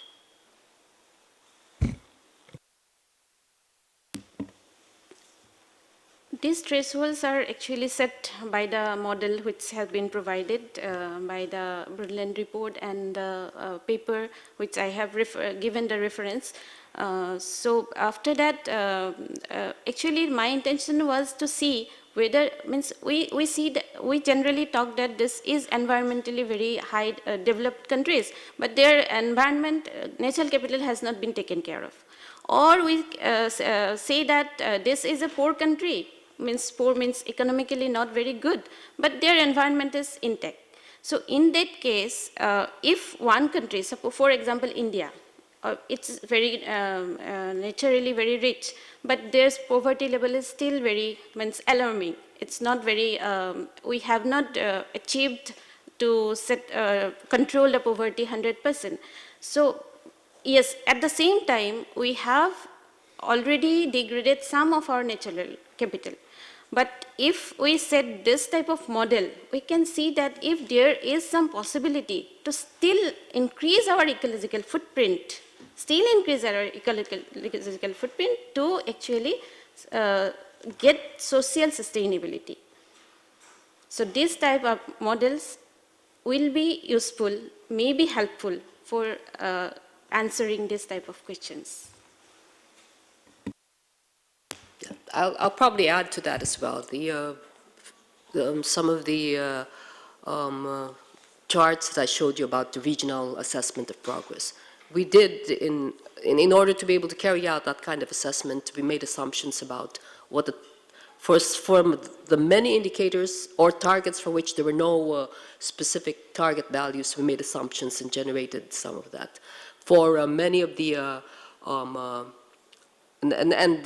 that basis, we had to make certain assumptions. So it's a question, is this something that countries would agree this should be the target? And that is why we are not producing this on a country-to-country basis, in fact, because the aim was to give an overview of regional progress in that regard. But that's quite a valid question. For high developed countries, the threshold for those kind of regions, the threshold is usually up. While for countries like our region, and for example, Pacific region or Asia Pacific region, the countries in this region would have to investigate or to have a little bit lower level of thresholds, and they are fixing, because we have to get step by step going up. Like NSDS has 3-4 phases. People are doing it in 3-4 phases. First phase coming just a step up, and then there are well-developed countries who are even on the top step. So that the thresholds should be fixed in stages, not at the one level. Yeah, I think it depends on the philosophy that you would want to challenge yourself very hard, and therefore even for less developed countries, they would still look to how the concept of champion countries or areas are doing, and hitch their goals to that star, or do you go lower? So that is a question I think that we would ask. Do I see any more comments? Yes, please. Okay. Thank you, Chair. And I want to ask a question this question will be regarded to Dr. Rajaram. And regarding the measurement of income, most of the countries in the world, they use expenditure as a proxy for income. But how you deal, in India, how you deal the measurement of income to measure your poverty? So how sure your data measurement of income? Yeah, it's a very valid question. I didn't have the time to actually explain that because that is one slide which I definitely wanted to explain. So as I mentioned before, there are two kinds of, one is a survey and one is a census. The survey comes from the NSS, which asks question on consumption expenditure, and that is the official measure, right? So the other census that I was talking about is actually a census which has questions on income and asset possession, right? Now, if you look at the comparability of these two measures, obviously you're not comparing apples to apples, strictly. That is given, right? So the one part in which I remember mentioning a line in my slide is that how comfortable the ground level staff were with the households that they visit. So when we ask this specific question, like how comfortable or how sensitive people would be to respond truly to what their income is, the answer was, given the rapport that they had developed, because this is the kind of house visits that they do almost like once in every 6 or 7 days. So everyone knows people by their names, right? So when we asked this question specifically to the ground staff, they said that at this point in time, we will have no problems in eliciting the truth, because it is also complemented by the asset-based measures. So you're also talking about the kind of assets that they possess. Now, if you look at the correlation in general, I mean, I'm not saying that there is a strict one-to-one correlation between income and assets, because you're talking about a stock and a flow concept, so I'm not comparing that. But in general, directionally, you would definitely have some sense of whether asset possessions and income are moving in the same direction, and whether that in turn corresponds to the consumption expenditure values that are being provided by the respondents. I know I've given you a very complicated response, but I think these three phases have to be considered in unison. One is consumption and income. Do they go together? Not necessarily. So if you break up this income into strictly flow and stock variables as asset and how much you earn on a daily or a monthly basis, that is the second part to it. And the third part to it is whether you compare and put together these sub-income variables between themselves and compare them across with the consumption expenditure. I think that is definitely going to give us a robust measurement. So that is something which I tried to explain using the graph, but I could not spend more than 20 seconds. So I'll be happy to talk to you after the session, for sure.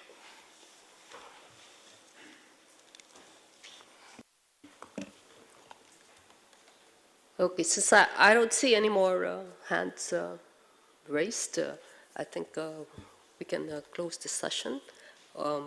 I would like to ask the speakers for a minute's last-minute advice to all of us based on the experience that you had from the papers that you had prepared. Sure. Let's start with Avo. No, I don't have any ideas right now. You're passing, okay. So, Not from the paper, but from outside. I will feel very happy to actually felicitate ma'am with a gamucha from Assam. This is a traditional gamucha from Assam. So I have brought here to show my gratitude to ESCAP especially. This is for ESCAP, right? No, for you. ESCAP, I will give another. Now I'm in trouble. Thank you very much. Thank you. So, No, you have one for don't me look as at well? me. No. Don't look at me. I didn't bring anything. Radhika, did you? No, we didn't bring anything to you. So, I'm sorry. I mean, I didn't bring anything. No problem. Yeah, just a few observations. working on this paper, I mean, this is a culmination of what has been happening or cooking in the last few years. As I said before, it started off with academic research. So we were all in a pristine world as to like, you know what, theoretically this is supposed to happen, ideally this is supposed to happen. So in the last few years, after our interaction with the government, both directly and indirectly, is where we actually understood the ground reality. It's impossible, or it's like really hard to make a pin move from one place to another.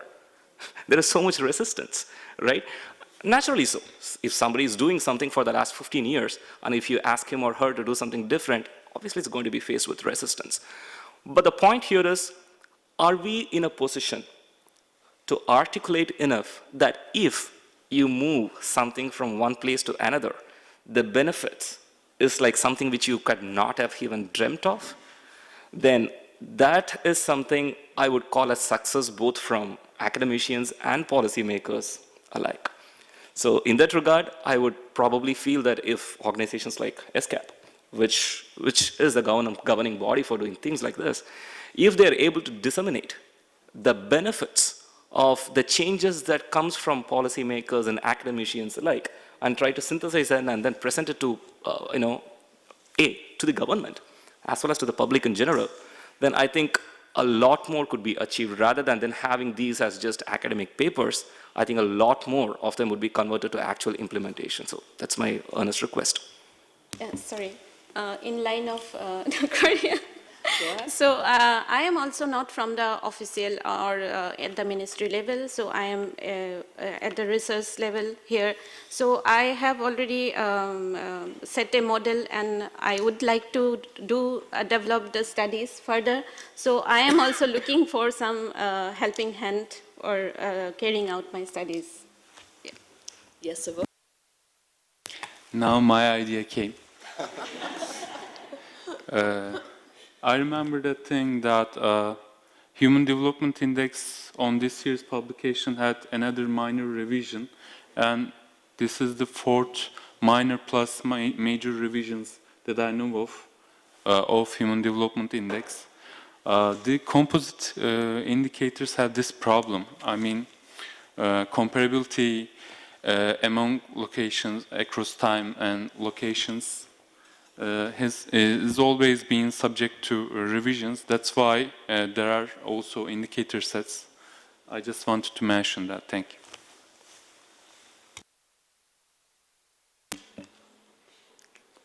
You're sure that's it, right? I don't know. It's okay. I think it was quite, in terms of the organization of the sequencing of the sessions here, that we, in fact, ended with the session on SDGs. Because this Asia-Pacific Economic Statistics Week, its theme was advancing economic statistics for the Sustainable Development Goals. And I am now in a position to say that we are, in fact, closing this part of the week, the seminar, and I would like to thank you for your last minute thoughts and perspectives, because they are indeed very important messages that we can all bring with us to wherever we proceed from here. So thank you very much to all of you. Can you give them a big hand?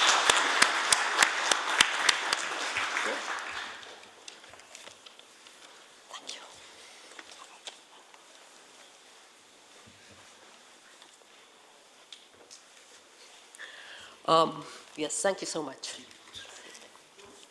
And now I would like to invite actually Ricky, if she can drag her foot here, and to join me, as well as Mr. Fazrul Aslan Othman to join us here for the closing ceremony. We would also have invited Mr. Adi Lumak Sono, if he were here in person, who is also part of the steering committee. And I would like to invite Msaikan Ozek, who is part of our steering committee here. Jeff Cope of New Zealand, unfortunately, was not able to join us. And then I'd like to invite Rajesh Sharma to join us here as well.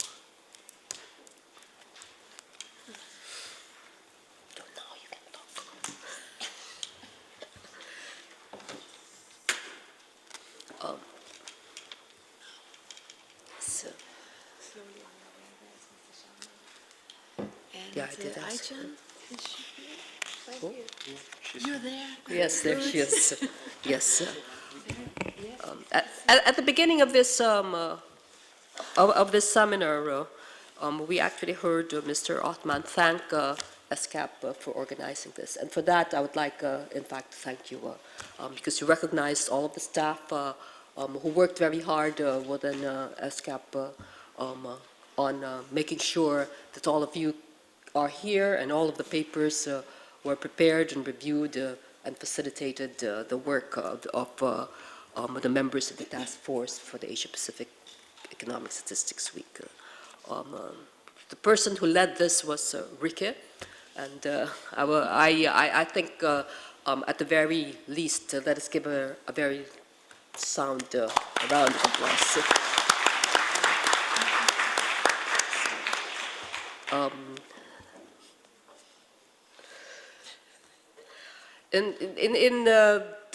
I think all of you will agree that for the last 3.5 days, the seminar has brought to the fore a lot of the issues and challenges that we are facing in relation to actually addressing head-on the need for improving the data and statistics in the realm of economic statistics. We know that this is a broad area. We have seen that we need to address various dimensions of this, very well outlined in the core set of economic statistics. This seminar is actually unique for this ESCAP statistics sub-program and for ESCAP in the sense that it is a very technical seminar, but at the same time it also bears in mind that all of these discussions are actually indeed towards improving the socio-economic situation of our individual countries. We keep on going back to that. Now it is the Sustainable Development Goals that we're talking about, but every time we very consciously bring this back to the context of our own national situation. Okay, so I hope the objectives of this workshop have been met. I hope you will agree with all of us here. And in that regard, if there are any, again, messages parting very quick from each of the members of the group that we have here, I would like to give them a chance to do that.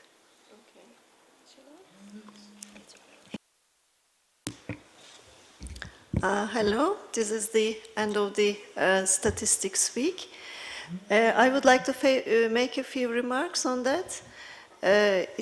As I told earlier, I found it very useful as a platform to discuss the issues, statistical issues of the Asia-Pacific region, that we share our ideas, that we share our experiences.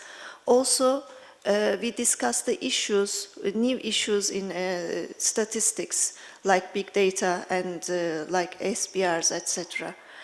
And I remember last year when this was first organized, and they told me that there will be an Asia-Pacific Statistics Weeks. I was very excited, and they were wondering, I remember, if they could have enough papers to, when they make a call.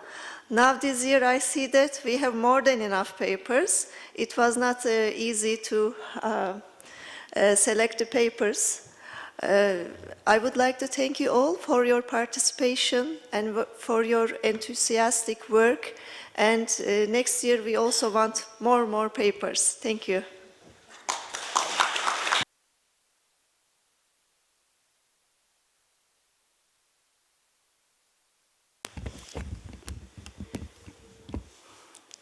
I think in the 3.5 days, we have discussed a lot of different issues. And we have come across the papers from different countries. The ecosystem of the different countries are quite different. The culture is different. The way of presentation is different. But still we appreciated each other's. We tried to understand what is new, what we can do. And that's the success of the international cooperation and exchange. And I like to thank ESCAP UNCC for organizing such a productive seminar. And I understand that next year also we are planning to do that. Thank you.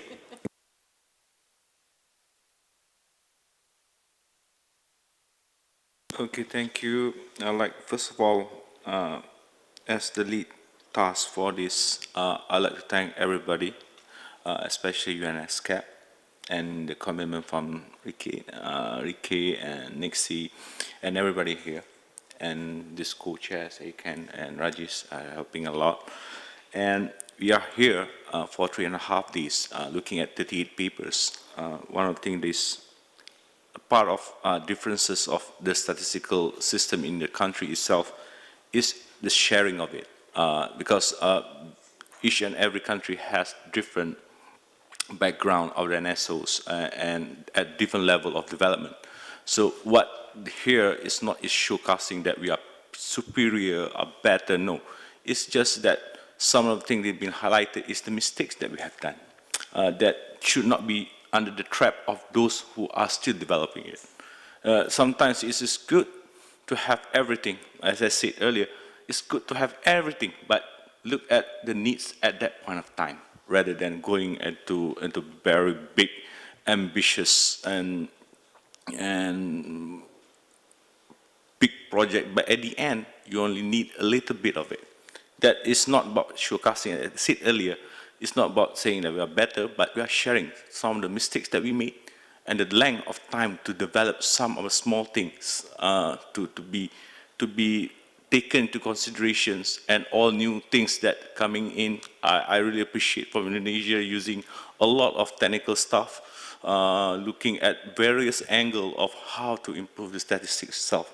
And from the India and everybody here that contributed the papers, hopefully, if possible, next year, going to have a better papers coming in, more technical insight of what is the problems of obtaining those statistics, rather than looking at a very simple thing, but it's more of the sharing of the things that really happen during the process of developing certain indicators. What is the hindrance of obtaining the best result for it? That is my take on the papers here. And I'd like to thank again UNSCAP for bringing all of us here to share, rather than to learn a lot of things. I learned a lot today from the past 3 days. Myself learned a lot. And then I said, I have nothing more to say actually. Just thank you, a very big hand to UNSCAP. Can we give it a...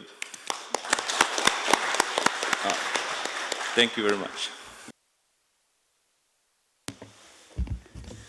Thank you very much, Fazrul, and to all of you for your kind words. I realize I'm the only one on the rostrum here who haven't spoken yet, so let me make a few brief remarks.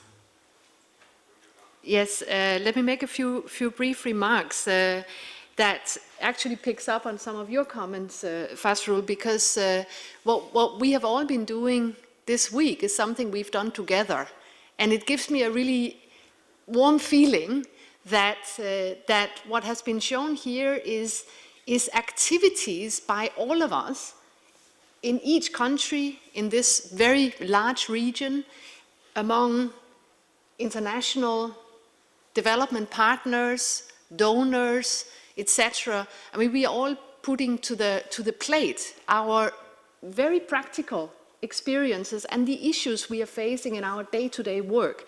And that takes me back to the first discussions within the regional steering group when this regional program was developed, because there was a very big sense that we may have forums where we can share latest news on statistical standards, etc.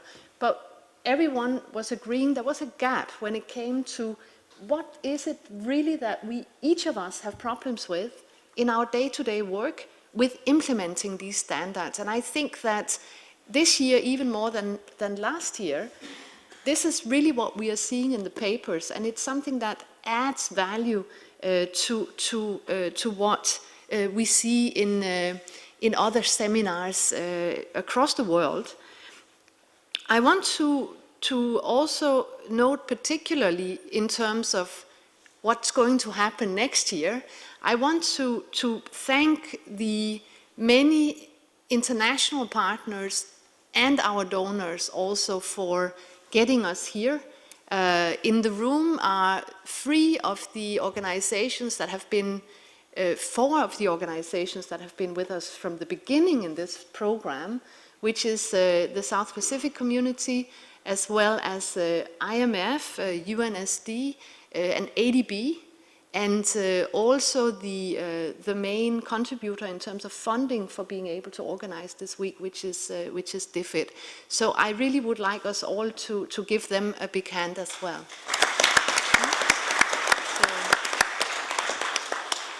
And then I see that one of those partners I just mentioned really would like to take the floor. Herman, thanks for being with us this week. You have the floor. Thank you, Rika. I think it is also just proper for us as participants in, in this meeting to thank you, your team, for this. Also, thank you, March, for your leadership. And we're going to miss you next year. And we wish you specifically the best time of your life in retirement. Thank you for that. And thank you for the organizers for really bringing together a program that is useful and that we can take forward also from here to ensure that at the Statistical Commission level, at the international level, that we take notice of the work that's being done here at the regional level and also bring some of that work here. Thank you again, and thank you, Mark.